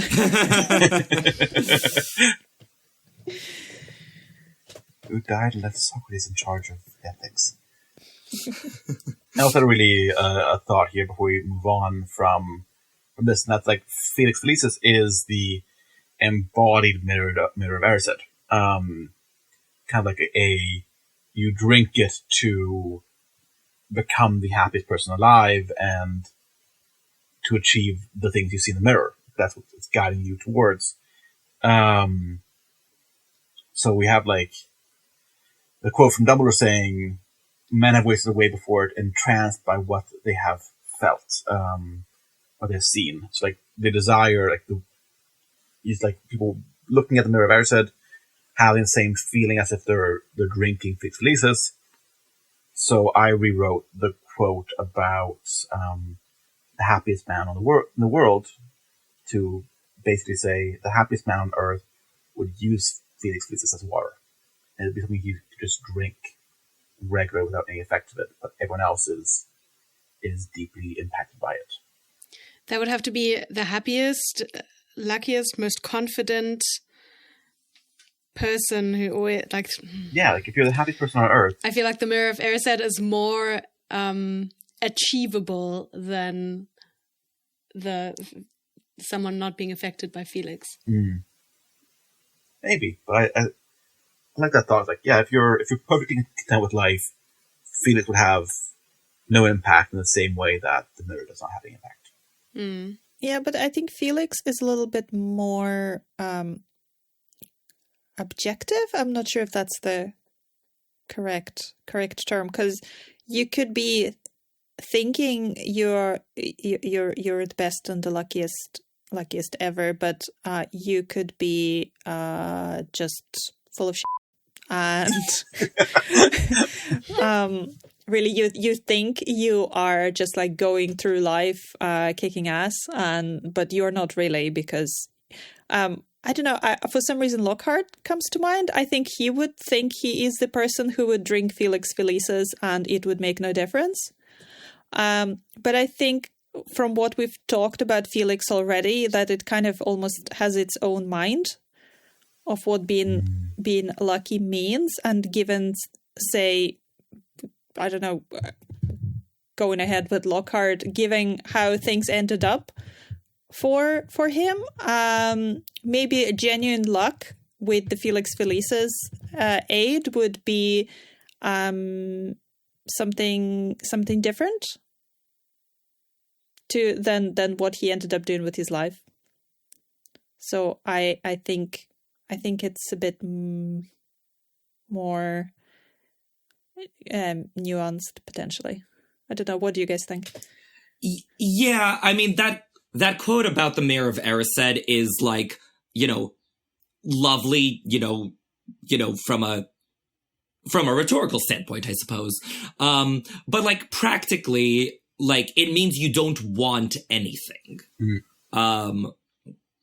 And again, like if you take Felix and it doesn't do anything, that literally means that you have like no goals you're trying to achieve. Like, there's nothing that you want to do. There's nothing that like you want to happen.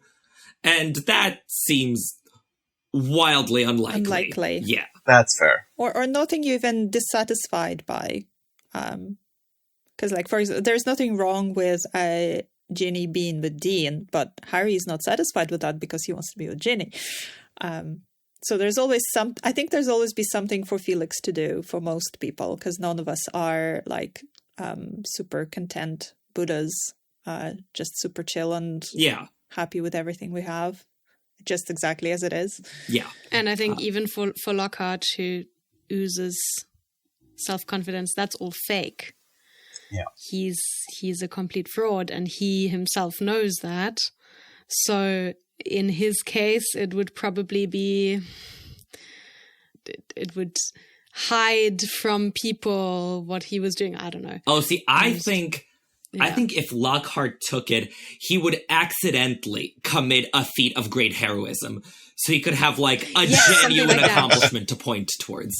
Yes. I see that. I'm like, oh my God, I can do it. I am actually that great. Is Lockhart's deepest desire to not be a fraud? Well, his deepest desire is to start his own, hair care line and peace between all magical creatures.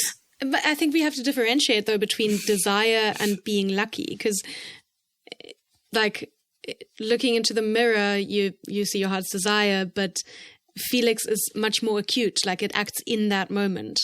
Yeah. Like while you're ingesting it, and it doesn't show you what you want to be in the future, but it does. It's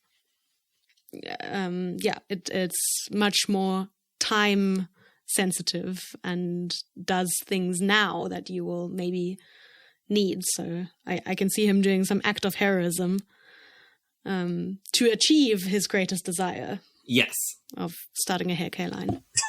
Yeah, and the mirror. Really, it shows you your heart's desire, but it shows you your current interpretation as you're able to understand it, your heart's desire.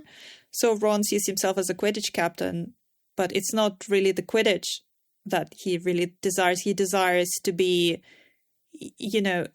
celebrated like his brothers. He doesn't want to be invisible. And Harry sees the extended family because he wants to belong somewhere. There are other ways to accomplish those kind of core wants, but the mirror only shows a version of that. So it's one means to an end. Exactly. Yeah. Actually, if we could go back to the topic of Harry and his, like, rhetorical manipulations, I keep coming back to the question where Dumbledore expects Harry to get the memory from Slughorn, and it's like, how did Dumbledore expect Harry to go about that? Because, like, Harry had to do some pretty out-of-character things in order to get that memory. Yes. Do you think Dumbledore just doesn't know Harry as much as he thinks he does? Because it's something that I think Dumbledore would be able to do, but not something, as you said rightly, is natural for Harry to do, the way he kind of manipulates Slughorn into feeling guilty. So my actual theory for this is that it's less that Dumbledore expected Harry to be able to get it than Dumbledore needed Harry to be able to get it. Like, this last year is really about sort of preparing Harry to be the Voldemort Slayer when Dumbledore is gone. And part of that is Harry needs to be able to wheedle information out of people who don't want to part with it. So I think Dumbledore is less like Harry's totally equipped to do this, than like, Harry needs to learn how to do this. And so I think that's why he gave Harry the assignment. Where he's like, I don't know how, but by hook or by crook, Harry needs to figure this type of thing out. Do it, Harry, do it. Yeah. But he never talks to Harry about how he might be able to do it. You know, he's all about learning on the job, apparently, and just telling people nothing. Well, that's because, like, Dumbledore says in King's Cross that, like, he has realized for some time that Harry is a better man than he is. I think at this point, Dumbledore recognizes that Harry is very, very different from him. And he's just like, Harry will not be able to do the things I do. He will not be able to, you know, manage people the way I manage them. So I think Dumbledore, you know, needs Harry to find his own way of doing this, but he needs Harry to find a way of doing this. And weirdly, it's quite a Dumbledorian way that he ends up doing it with. This time around, anyway. Very manipulative. Yes. Yeah. Yeah, but minus the secrecy. That's true. So that's what I think Felix does. But to loop back around to one of the first points of the discussion, the placebo effect and the confidence. So there is 1 minute when Harry's like, oh my god, thanks to Felix Felicis, I pulled off a refilling charm on the wine. And again, Harry's like, it's all thanks to Felix. And I was like, yes. Right. I'm like, this would be completely world breaking. Like, if Felix can let Harry do magic that he can't otherwise do, I was like, nope. Like, story broken, never mind. So at this moment, we know that Harry can do nonverbal spells, right? Because, like, they all have to in 6th year. And the text says that he's never been able to do a refilling charm non-verbally, which I take as an implication that, like, he can absolutely do them verbally. So, like, I think it's sort of like a bit of a nudge and a confidence boost, being like, he can do the charm, he can do non-verbal magic. So with a bit of Felix, a bit of, like, you know, feeling his oats and confidence boost, he pulls it off non-verbally. But yeah, I don't think Felix gives you magical abilities in excess of what you have. No, I don't think so either. Yeah, I think that makes sense. Yeah. And that also goes back to, like, the question of Hermione and her athletic ability. Because if Ron and Ginny can dodge spells, you know, with a split-second Felix nudge, Hermione doesn't have the reflexes. Like, if Hermione was at the Battle of the Tower, I don't think even Felix could have protected her from the Death Eater spells. And so I think that is why Felix stopped Hermione from going into the Battle of the Tower. Yeah, and that's fine. She wasn't needed there. Yes. It can nudge you, but it can't make you a completely different person. Right. It's not like the Imperious Curse where suddenly you're doing astonishing gymnastics that you're not capable of. Mm-hmm. You're not like a puppet. No. All of a sudden. No. I think that for me, like, Felix's two abilities are the geolocation magic and the angel on your shoulder. I don't think it impacts your physical or magical abilities. No, I think it just gives you the confidence to actually act on what you really have rather than create something new. Yeah. You might hesitate otherwise, just like with Harry and the Patronus in Prisoner of Azkaban. Yes. Yeah, that's actually a really good parallel. Because he knows he can do it because he's seen himself do it already. Yeah. Here he is like actually in the confidence to actually go out and do it, whereas if he didn't have the feelings, he might be like, do I want to risk it? Yeah. But this actually gets into the question that someone, I think Margarete floated earlier, about like, you know, what Hermione's goals are versus what's good for Hermione.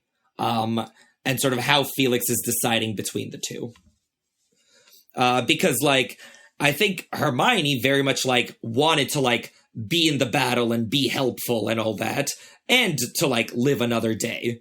And Felix was just like, yeah, like your like bigger goals of like Voldemort being defeated, everything being okay, everyone being alive, including you, are best served by you not being in the battle. So just hang out here. Please. Yeah. And thank you. So yeah, so apparently Felix can make some executive decisions for you. Here's the thing. When she's with Flitwick, Snape runs out. And doesn't Hermione direct him to the astronomy tower? Yes, or something like that. Or something. Wait, let's check your very extensive list of quotes. I obviously have the tab open. Thank you. Fantastic Irvin quotes and where to find them. Run in with thieves? No. Probably Wait, part it was 6. In one of your things. I think part 6. Yes. Okay. So Hermione and Luna are watching Snape. Flitwick came sprinting down into the dungeons, shouting about Death Eaters in the castle. He burst his way into Snape's office, and we heard him saying that Snape had to go back with him and help. And then we heard a loud thump, and Snape came hurtling out of his room and saw us.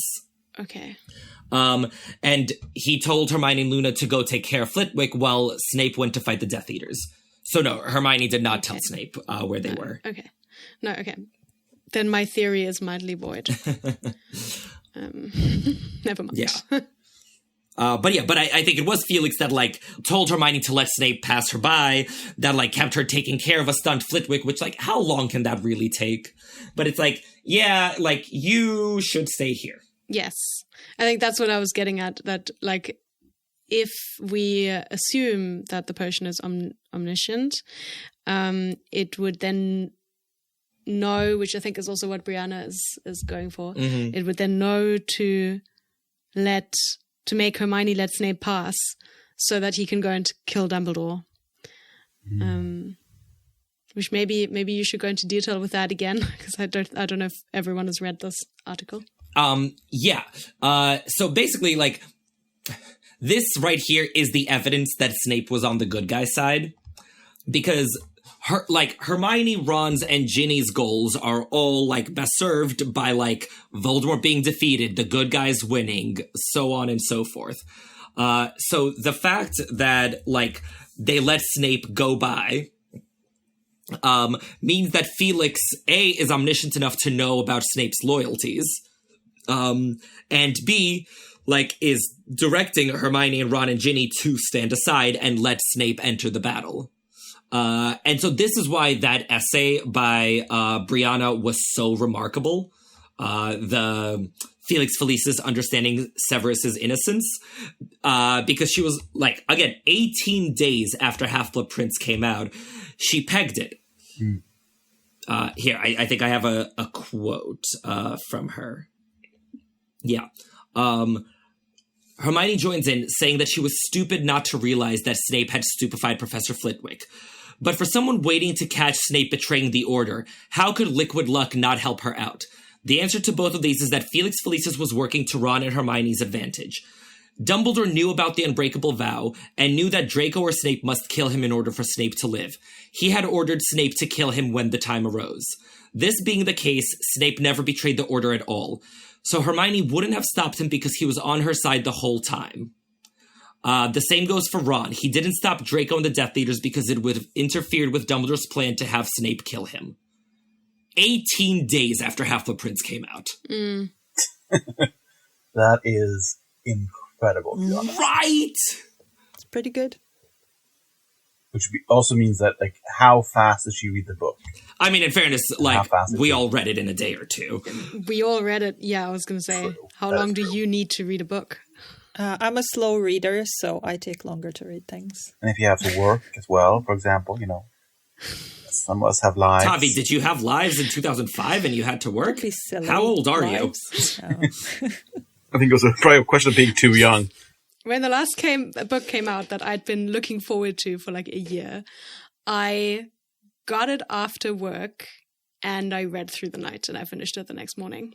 So I'm just saying priorities. Exactly. Fair enough. Yeah. Oh, God. I remember Just need to try harder.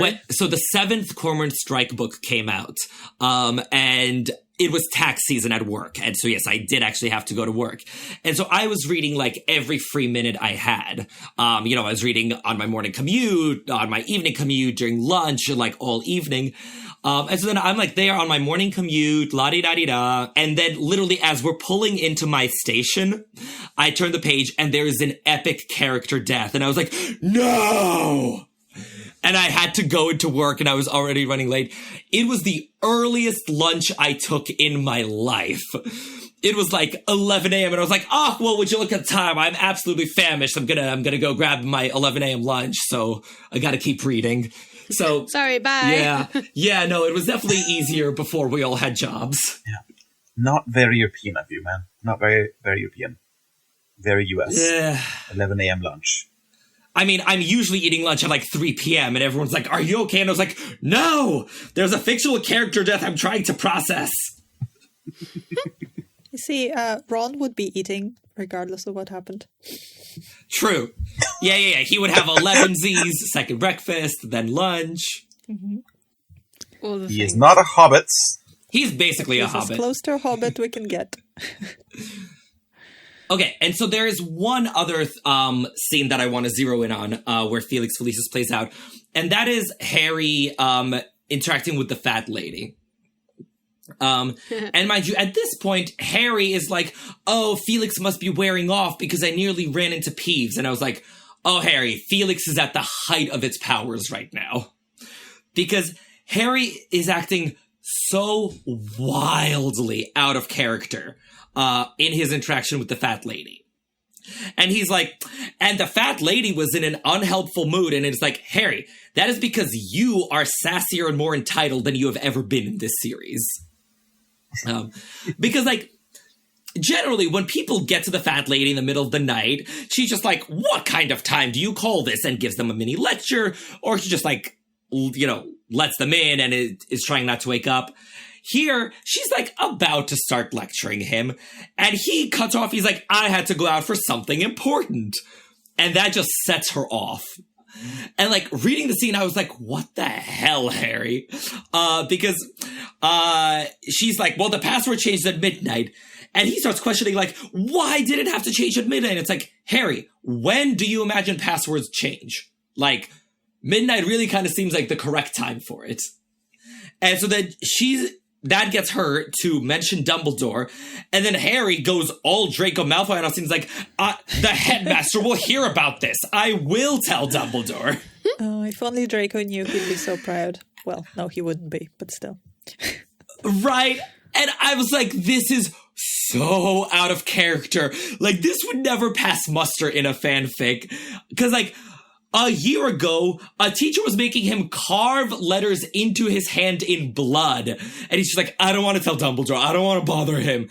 And now he's like, I have been mildly inconvenienced with a common room password. I'm going to tell Dumbledore. How dare you stop me on my quest? How very dare you, fat lady. And fat lady is like, oh, those 6th years, they're just on drugs all the time. Yeah. But the reason for all of this, and for Harry being at his sassiest, is this cues them up to be talking about Dumbledore being gone just when Nearly Headless Nick comes up and he's like, oh, Dumbledore got back an hour ago. Funny you were talking about it. So my theory is that this whole shebang was Felix's way of getting Harry to find out about Dumbledore being back at Hogwarts. And that basically this is Felix trying to be unobtrusive because, like, it could have just given Harry a very strong feeling about going to Dumbledore's office at 1 a.m. But instead it's like, no, we're gonna let everyone think this was their own idea. But the interesting thing here is that it is predicting the fat lady's responses with, like, extraordinary precision to manipulate this conversation. Because, like, again, we've seen that, like, Felix, like, gives Harry, like, a rhetorical nudge. He's like, you should say this. But, like, here it's literally, like, perfectly timed back and forth. Like, you say this, but then she'll say that. And then you'll say this, and then she'll say that. And I think this is because portraits are much more predictable than people. Joe said in an interview at the Edinburgh Book Festival that with portraits, it's not like being a ghost. They repeat catchphrases almost.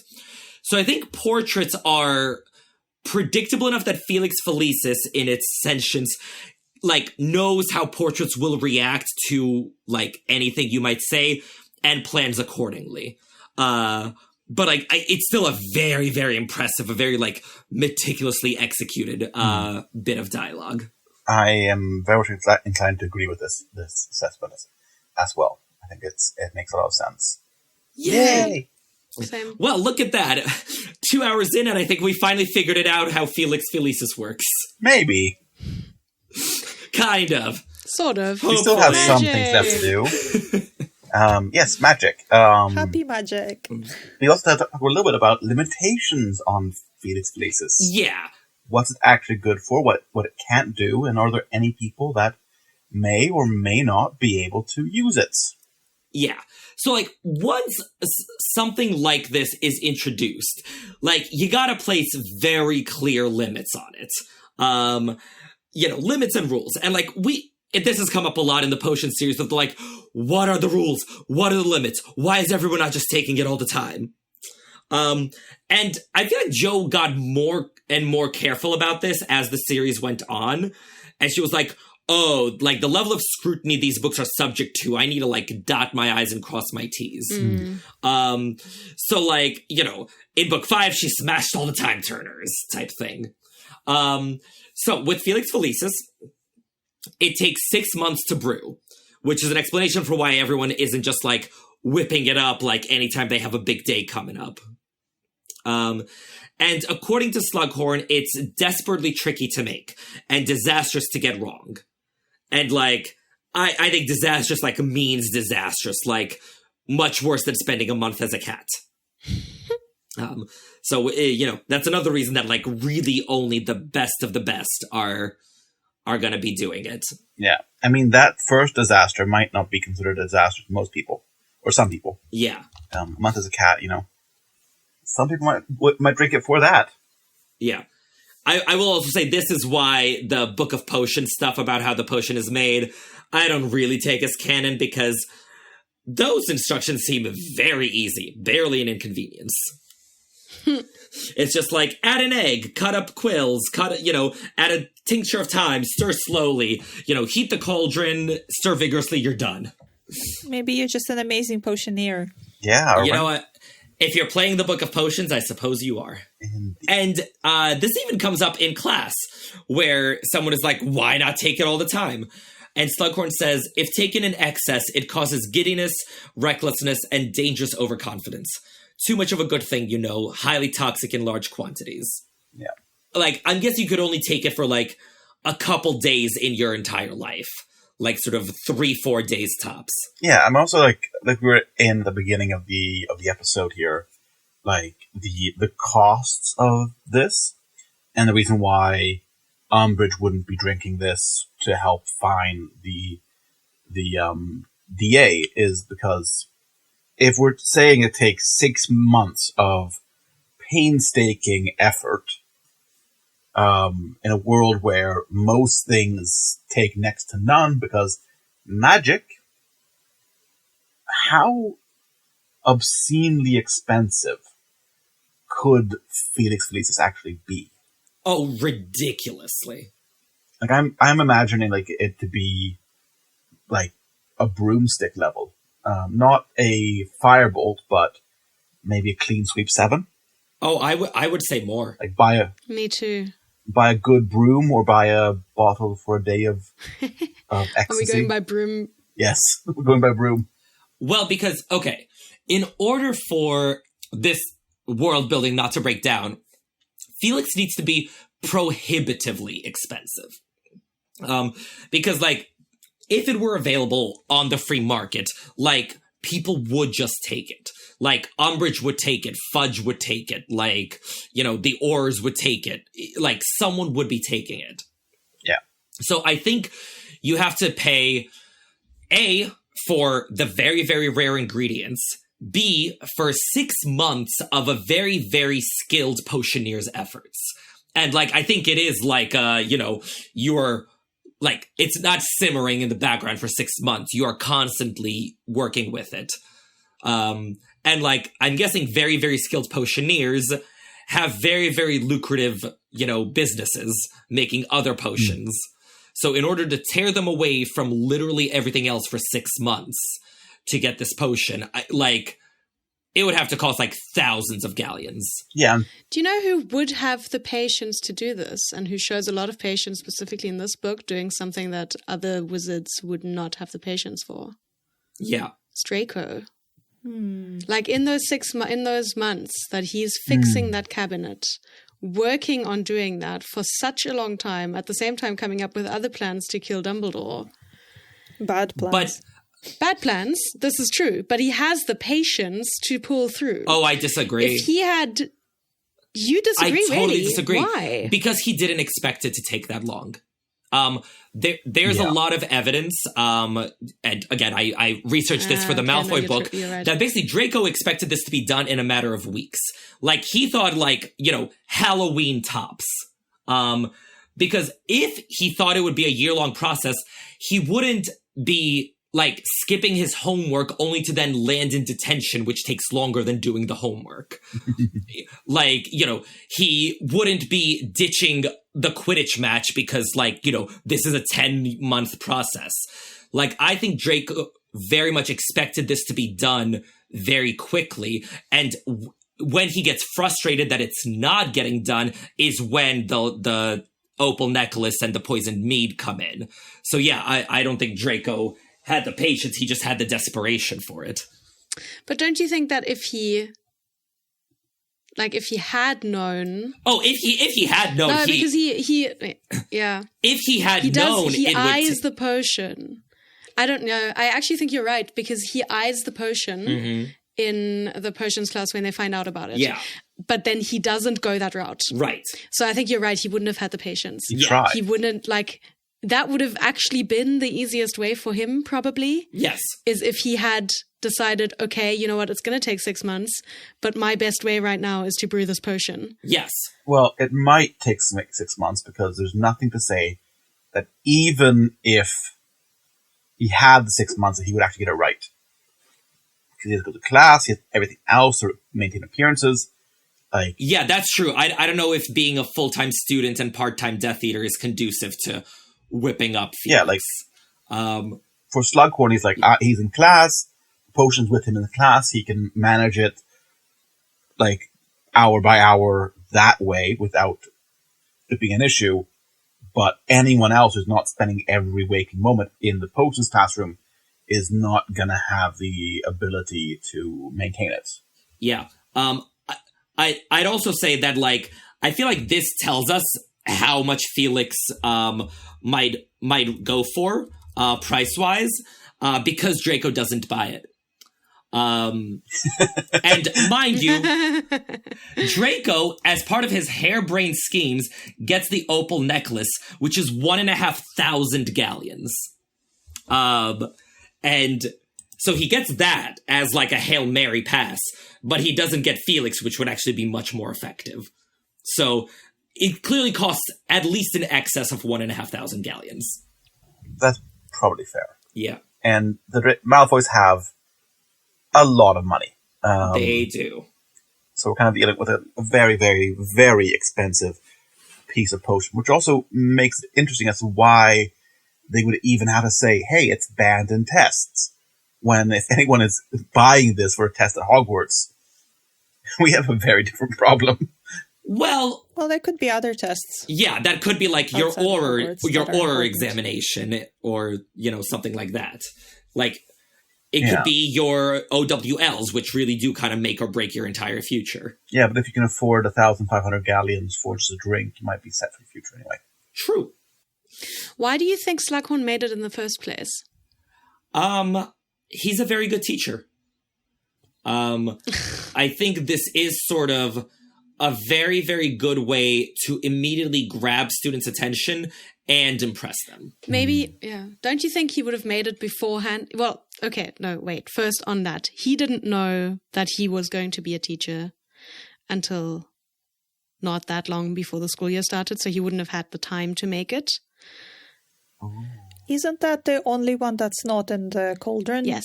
It is, exactly. Also that. Maybe he made it during his year on the run. Yes. Or his time, I don't know how long it was, but his time on the run. Yes. I think he would have had to. It would have been a year since Voldemort's return. So just over a year. I have a new theory here. I think the best use of Felix Felicis is as an insurance policy. What? You buy a flask in a metal, like a little metal flask of Felix Felicis, and a little thing you have on your neck, and that is insurance. If things are going really badly, if the whatever's happening, if there's Death Eaters close by, you take a sip. Yeah. Like, I think that could arguably be why Slughorn has it. It's his insurance. Yeah, I agree. Again, Margarete, like the thing you lay out makes perfect sense. I think Slughorn is an incredibly skilled potioneer who knows how to make Felix. He's on the run from the Death Eaters and doing all with his time. Like, he has the free time, and he is terrified of being found by the Death Eaters. So I think it makes perfect sense that he would, in fact, brew up some Felix while on the run. And, like, we know that Felix, like, is shelf-stable, like, has a long shelf life, because Harry has it for an entire year. So, yeah, I think that's what he displayed in the class. And then he was safe at Hogwarts, so he probably also figured, I don't really need this last little vial anymore. Yeah. It might not even have been the last vial. It probably wasn't. I don't think it was the last vial, because I think he has, like, a tiny mini cauldron of it, but he only gives a vial. Yeah. Oh, that's such a good theory. I like that so much.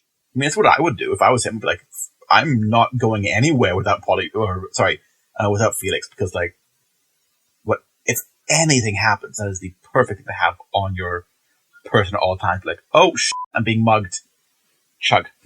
I mean, I don't know how much it would. Anvil drops on the mugger's head. Yeah, I don't know how much it would help you when you're already being mugged. Yeah, well, like, if like something's happening, like you see them coming, you're like, oh, I'm going to drink this and get out of here. Like we've been saying about Felix's powers and limitations, like, it can't change your circumstances, it can tweak them. So, like, the thing is, it needs a bit of foresight. Sort of like, if jinxes are, like, flying at you, like, it's only going to help you so much at that point. Like, it would help you half an hour beforehand and tell you to, like, go elsewhere. Yeah. I mean, I think it would be like, hey, my traps have been sprung outside of the house I'm staying in. Let's take a shot of Felix so I have time to get out of here. Basically. Yeah, but I don't know that it would give you extra time, because it can't influence the Death Eaters coming after you. It can only affect you. Yeah. I get what you're saying, and I agree that it is a good insurance policy. I just don't think it's quite the, like, fix-all, like, omnipotent solution it seems at first sight. Yeah. So we talked about the limits, but there are also the societal limits. So Slughorn says that Felix is a banned substance in organized competitions, sporting events, for instance, examinations or elections. So the winner is to use it on an ordinary day only. And, like, I guess you'd have to have drug testing for it, right? At, like, the Quidditch World Cup and such, like the way we have drug tests for athletes. I'm sure they do. I am very much interested in the elections part thing, though. Yes. Because that would then imply that it can influence. No, it probably can't. I think it would. In my head, I was like, well, then you could influence the voters to vote for you. But I think what you could do is say the right thing that would then manipulate the voters. Yeah. Okay. Exactly. Ah, what an interesting little potion. Right? Like, oh man, imagine that. Like, it tells you the exact right thing to say to the exact right voters to, like, put you at 50% plus one. Uh-huh. Like, the exact place to go. Yeah. Who to manipulate now, like, who to talk to. Which babies to kiss, everything. Irvin's just plotting the world domination now, aided by Felix. You know? On the subject of the whole testing, the ban, and tests when it comes to, like, athletes, would it even work, considering the fact that if you're getting lucky, you might get lucky and not get tested? But I don't agree with that, because that's influencing other people or the randomness of the universe. Like, you know, if someone was going to test you, they were going to test you either way. Like, it wouldn't stop them from testing you. I think so too. Like, again, unless it, like, helps you say the exact right thing or, like, be in the exact right place in line to do that. But I think, like, if they were going to test everyone, or if they, like, randomly picked who they were testing ahead of time, I don't think it would help you. Also, given that it's the wizarding world, they might not be testing everybody. It might be just sort of like a gentleman's agreement. And the only reason you might get tested is if something about your wins was very suspicious. So people be like, well, there's no way what is happening could be happening normally. Even if he was such an amazing athlete, he must be taking Felix or something.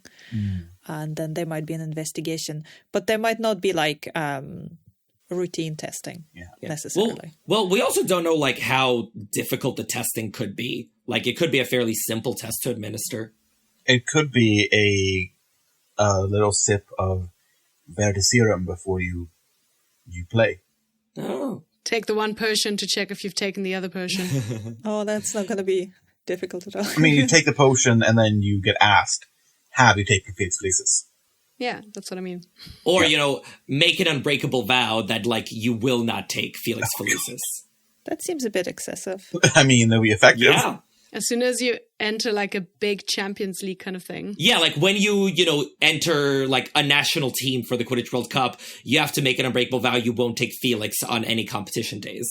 I guess. Or also, we don't know what healers can and can't do. There might be some kind of a reveal potions that you have taken spell, which could be kind of diagnostically useful for people who might have, like, accidentally poisoned themselves with a bad potion, or like counterfeit something, which then might be useful to reveal if somebody taken Felix before competition. Like that waterfall. Potentially. I was going to say, like, do you think the Thief's Downfall would remove the effects of Felix?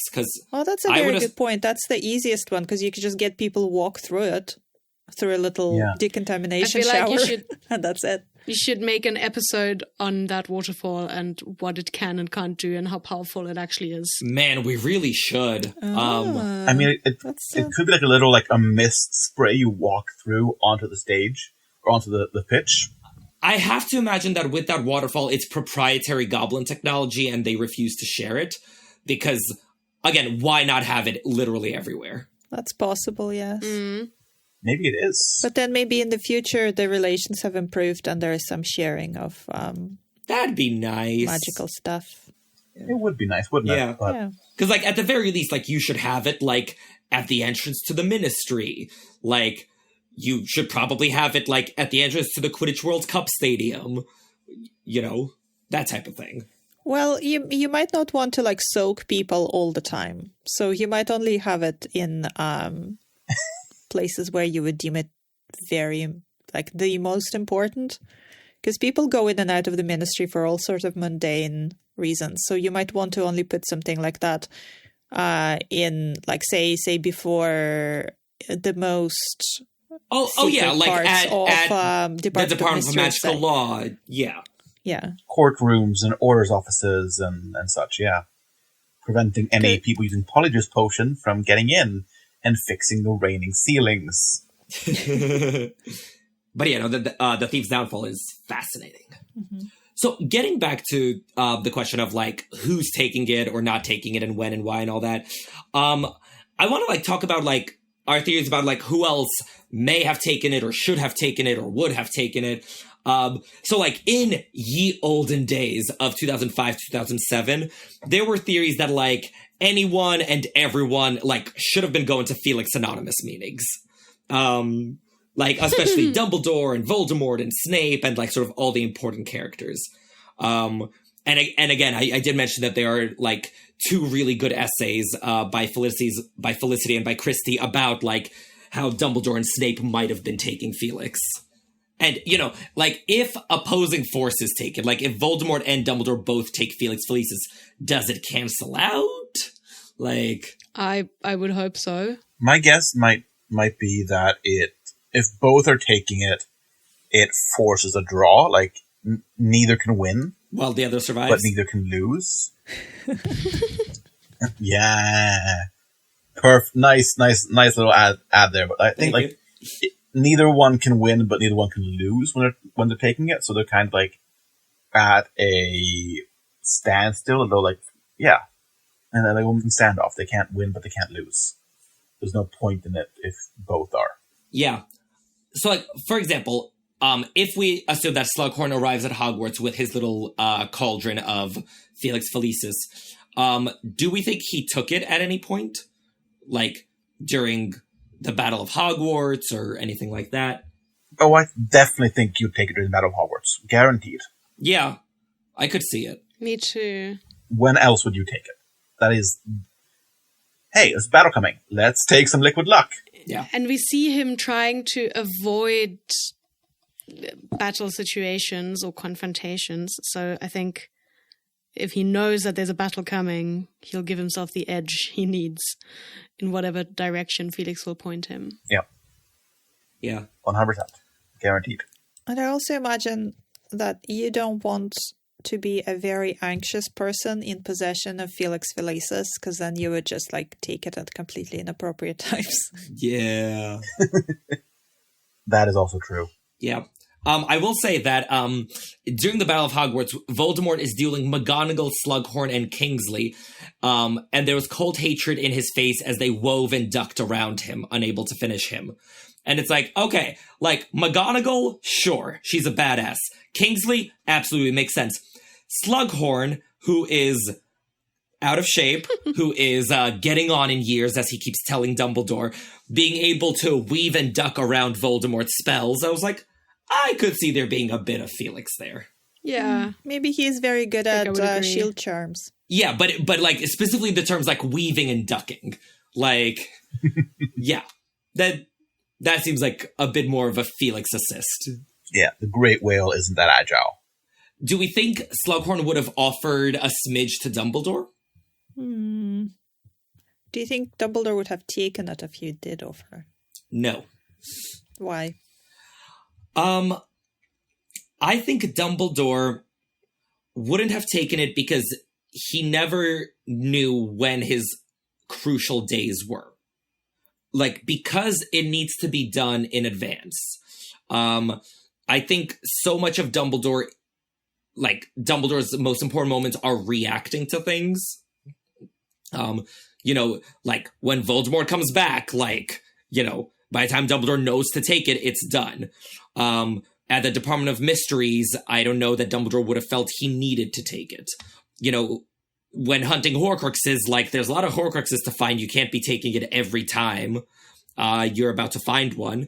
And I'm fairly certain that on the night Dumbledore died, he wasn't quite ready to die. That, like, he wasn't intending that to be, like, his final standoff. So I don't think Dumbledore would have ruled out taking it. I think just sort of circumstances never aligned for him to do so.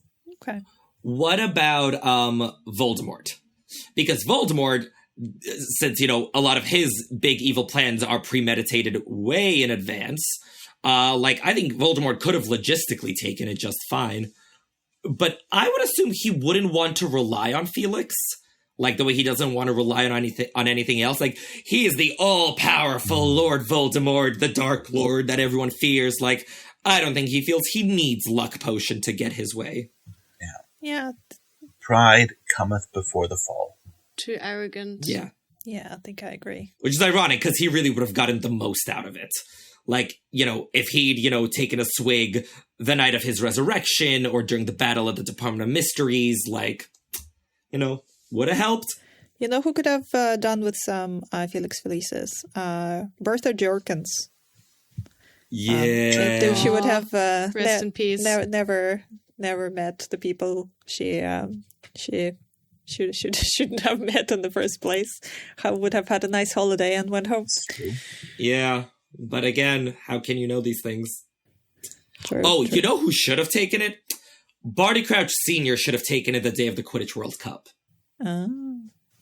Yes. Yeah, but did he not? Yeah, no, he did know he was taking a risk. Yeah.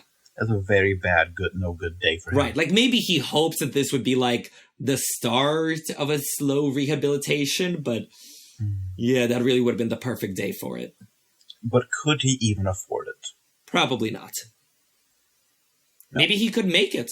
I think that's the best, maybe the day you want to take it is, hey, today I know I'm taking a massive risk. Yeah.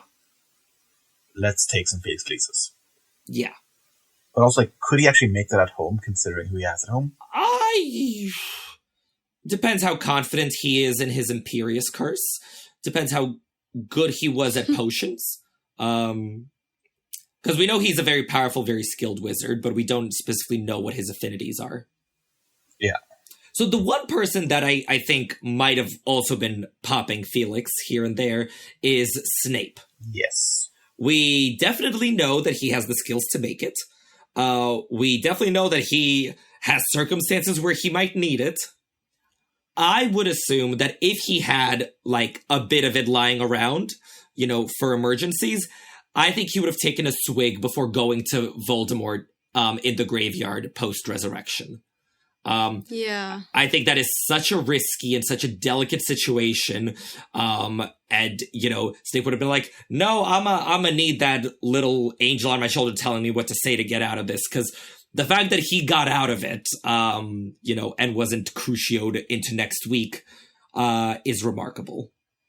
Like, maybe he would have also taken it the night of the Battle of the Tower, but that's only if he knew what an epically consequential night that was going to be. Mm-hmm. But I think definitely for Voldemort's resurrection, he would have taken some. Do you think if Voldemort wasn't defeated at the end of the Deathly Hallows, he would have celebrated Resurrection Day? Yes. Maybe he would celebrate it with a blood ball.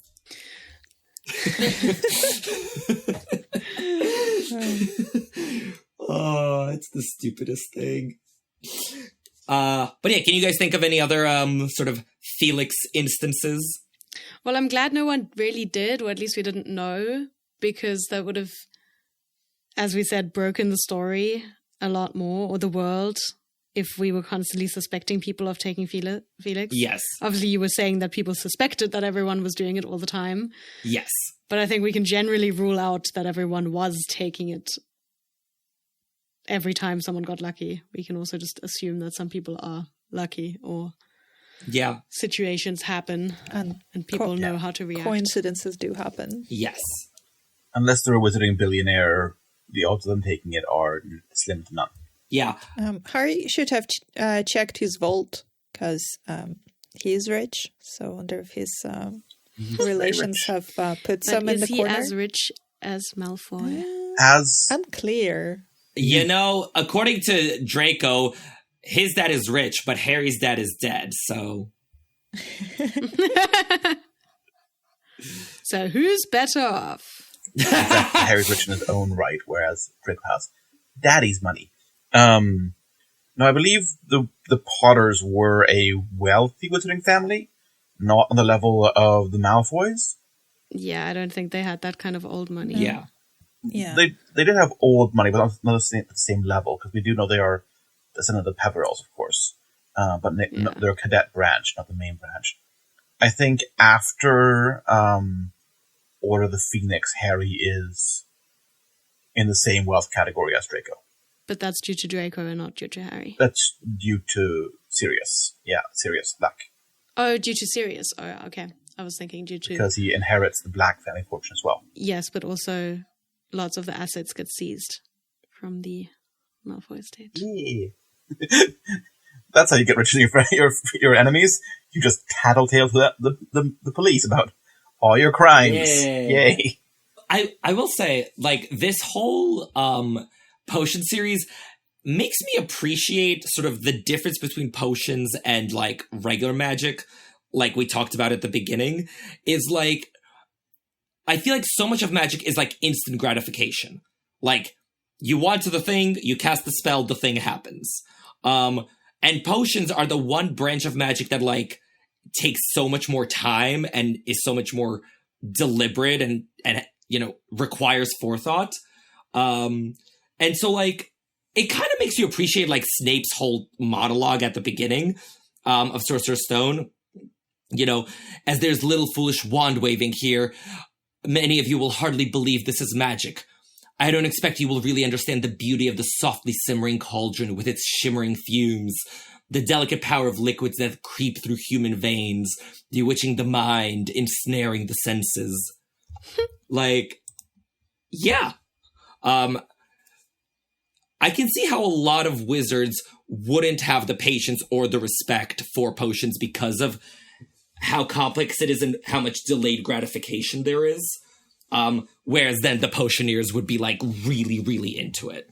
Yeah. To be fair, I think spells aren't that instant gratifications because you have to practice a lot to get them right. But they do maybe feel more satisfying than mucking around in the dungeon, chopping disgusting things and stirring cauldron for hours. Yeah. So your point still stands, I guess. Well, but also, like, once you've mastered it, like, you can do it. Like, you know, yes, learning the summoning charm was a pain, but now Harry can summon anything he wants. Whereas the potion, like, Felix is going to take 6 months to brew, regardless of how many times you've brewed it before. That's true. Yes. Yeah, it's unlike cooking in that regard, which apparently you do get faster. It's more like baking, in my opinion. Baking is a chemical reaction that needs to happen at the right times, right temperatures, otherwise everything goes wrong. Sorry, yeah. Your souffle does not rise. I have a bit of a chip on my shoulder about the cooking thing because for my Eurovision party, I decided to make borscht for the first time in my life, and it took forever because it was the first time. And so I was making it with, like, grandma's coaching on the phone. And so I, like, started and I'm, like, chopping veggies, peeling stuff, getting it all ready. And so then I call her an hour and a half later and she's like, so how did it turn out? And I was like, Grandma, I haven't even, like, filled a pot with water yet. And she's like, if I made borscht at your pace, you would go hungry. And I was like, if I made it every 2 weeks, I'd be faster.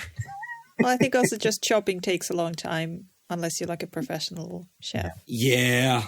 I think also all those time estimates for recipes are just so unfair because they imply that you're super fast at chopping things, and it's just not the case for most people, I think. Yes, exactly. Oh, it took forever, but at least the borscht came out great. Oh, I'm glad it came out good. That's wonderful. Yeah. Perfect. I have another little area where Felix would be amazing. And I think this would be the only area that the ministry pays for it. Law enforcement. Yes. Give orders on dangerous missions, Felix. Or investigators. Help uncover things. Yes. I don't think it's in the budget. No, neither do I. Like in the comments on episode 85, everyone was like, you know, why don't they use Veritaserum for this, for that, for the other? And I was like, I don't think the ministry can afford to get Veritaserum for all these things. Like, I think sort of even if you, like, you know, had, you know, the way to do it, you had the people to do it, you had the time and everything else, like, it's just not in the budget. And Felix, I think, is so much more expensive than Veritaserum. So, yeah, I don't think the ministry would invest millions of galleons of its budget into arming Taurs. They're just like, y'all just got to be good enough at what you do. Good luck, have fun. yeah, better recruit a new Aura than give them Felix. Yeah. I'm not saying it's a sensible way to do things, but, we see that with governments all the time. It seems like Felix would be kind of handy for journalism, because if you're like trying to get the scoop on someone, then you would, and roughly where they are. This came Exactly up what earlier before you were on the episode. Yeah, That's exactly what I said. Yeah, that was Taavi's, did if it? you could use it, one day answer. Ah, there we go. Yeah. It's like, as a journalist, it would be amazing for an interview. Well, or just great to get a scoop. minds. You know Great what can I say? minds. Yes, great minds. So I think we're about wrapping up Felix Felicis, but the way we do for these potions, I want to zoom out and say, like, what do you think of its inclusion in the story and the world building? I, for one, and because I've spent so much time and energy on it, I'm really impressed with it, as a literary device here, because I think there are enough limits placed on it that, it works within the wizarding world, and doesn't break the story. And, I'm so impressed that a concept as hazy and powerful as, quote, liquid luck was introduced into the story and managed not to break it. I think there aren't that many writers that could have pulled that off. And so I was like, yes, A+ for including liquid luck in the story and making it work. Yeah, I agree. It feels a lot like, to me, bottled plot armor. And it could have been very, very easy to abuse. Luckily, it has a lot of restrictions, and it's hard to make, and it's dangerous to use, so we don't have that issue. Unlike time turners. Yeah, and the restriction, they were put there in a timely manner. They weren't there from the beginning. Or they were there from the beginning. They weren't there in retrospect. We didn't have to destroy them. Yeah. Destroy all the liquid luck or something. I think it's great fun. I really enjoy it in the story. I think there's a lot to it. It's not there so much that it's not like Polyjuice. It's not constantly popping up. But it's fun to think about the implications of it all the same. And I also at least that's how I think of it in my head, that I think Felix Felicis is kind of like a satire on alcohol, because when you have drunk enough, you could think that you are invincible and eloquent and amazing, but really you absolutely are not, and you're behaving like an idiot. But with Felix Felicis, you think you're amazing and super lucky and getting your way, and you actually are. And I think it's really cool. Yeah, I always thought it was more like coffee personally, when it's suddenly there are limitless possibilities and anything seemed not just possible but easy. And I was like, yep, that's me after some coffee. Except it actually works. But I feel like that after coffee, but it doesn't really deliver. Oh, I mean, coffee's just water, isn't it? Ev, I hate to break it to you. I think that might be because you drink too much. What? Because I do feel that way, and I feel like after I have enough coffee, there are limitless possibilities that I do get everything done. But I also am not making my way through 4 or 5 cups a day. Okay, fine. I will consider. How much do you drink, Irwin? I drink 1 a day, on when I didn't get enough sleep. 2 a day on the, really rough days in tax season. But I'm actually pretty careful about my coffee intake, because I need it to work when I need it to work. I can't build up a tolerance. Okay. That said, there are a few conventions. Conventions are different rules. It's how I know I'm getting old. Because when I did conventions in my 20s, I didn't even have coffee. I was just so excited, running on adrenaline. I was like, I got 2 hours of sleep and I was going. And then the last couple of conventions, I'm literally getting a coffee between every panel. I was like, hey, I'm gonna need my hit. Yeah, 4th one. You would never survive in Sweden. Well, I'm glad to hear you're not immune from that sort of thing as well. Yeah. I'm averaging 5 a day, I think. Oh my What? god. How are you alive? I'm Swedish. That doesn't mean anything to me in terms of coffee. But if that means something to you, then If we happy drink for it all you. the time. I'm having 2 or 3 cups in the morning. Oh my god. Okay. Okay, so we are going to be accepting applications for Taavi's host slot when he keels over in a couple months. I think you'll be fine. I'm drinking less than I used to work when I used to work in sales. I'm drinking like 7, 8, 9. I think it also depends on how strong the coffee that you drink is, because a cup is just like a volume. So Yeah, but there's big cups of coffee. Yeah. And then there's espresso. Like a double cappuccino. your blood is probably like part caffeine at this point. So, Like mostly Yeah. caffeine at this point. yeah. Well, This is true. okay, listeners, we want to hear from you. What do you think of Felix Felicis, as a literary device? Who do you think was taking Felix Felicis in the series? And how much coffee do you think is a reasonable amount to drink in a day? Let us know your thoughts. But hey, Irvin and Ev, what's playing on the jukebox today? It's the fight of the two Felix Felicis songs. We each have a Felix Felicis song. Yeah, they're both titled Felix Felicis, and mine is by Harry and the Potters. Let's drink down a bottle of Felix Felicis. Then we'll go and bury a giant spider.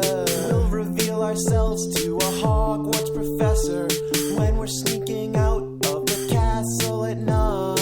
All these ideas seem so reasonable once I've had something to drink. All these ideas seem so reasonable once I've had something to drink. Felix Felicis makes me feel invincible. Felix Felicis makes me feel invincible. All right, and my Felix Felicis song is by Hawthorne and Holly, and it's one of my favorites of theirs. So listeners, tell us which one you prefer. The house I'm in, it doesn't matter. I'll give you my heart, though soaring battered. Look past our differences, see the truth. So I'll have to come clean. I just need a little push. I wanna tell you that I'm here. Whenever you need me around, I'll follow you into the dark and be your lumos when it can't be found. I wanna share my love with you, oh baby, and I promise to be true. I wanna tell you I just need a little Felix Felicis. I wanna tell you I just need, oh baby, you're all that I'll ever need. I wanna tell you I just need a little Felix Felicis.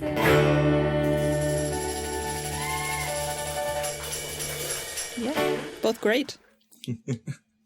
Thank you for visiting Three Broomsticks. The pub has enjoyed your company. Thank you, Margaret. Anytime.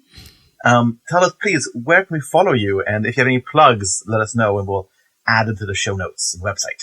I deleted all of my social medias, so you can't really follow me anywhere. Once in a while, I pop into the Three Broomsticks, so Yes, be on the lookout. yes, we will always be thrilled to have you at our pub. Come back as often as you'd like. It feels like we took Felix Felicis every time you're on an episode. Oh, I'm flattered. Listeners, if you enjoyed your time at the pub today with our liquid luck, please rate and review us online or tell your friends about our show. If we took Felix, maybe we'd know the exact right thing to say to, drum up support on Patreon and become the #1 podcast. But we don't, so we're winging it here. We once again want to give a huge thanks to AZ, who bought us this round of drinks at the Three Broomsticks. Thank you so much for supporting us.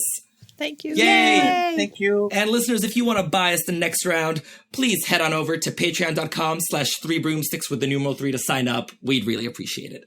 And if you didn't have enough of us during our extensive discussion of Felix Felicis, you can find us online.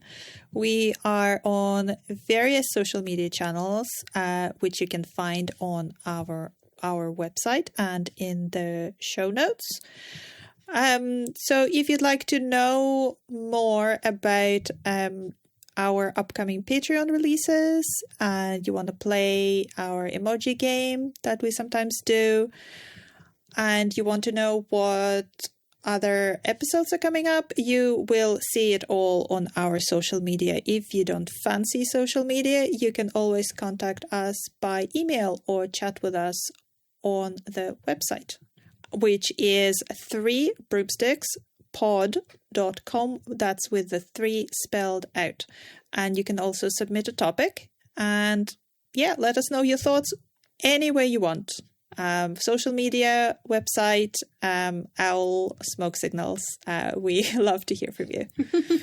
Yeah, Yes. Portkey into our fireplaces, just give us a bit of advance notice first. Sorry, not Portkey, Flu, the other one.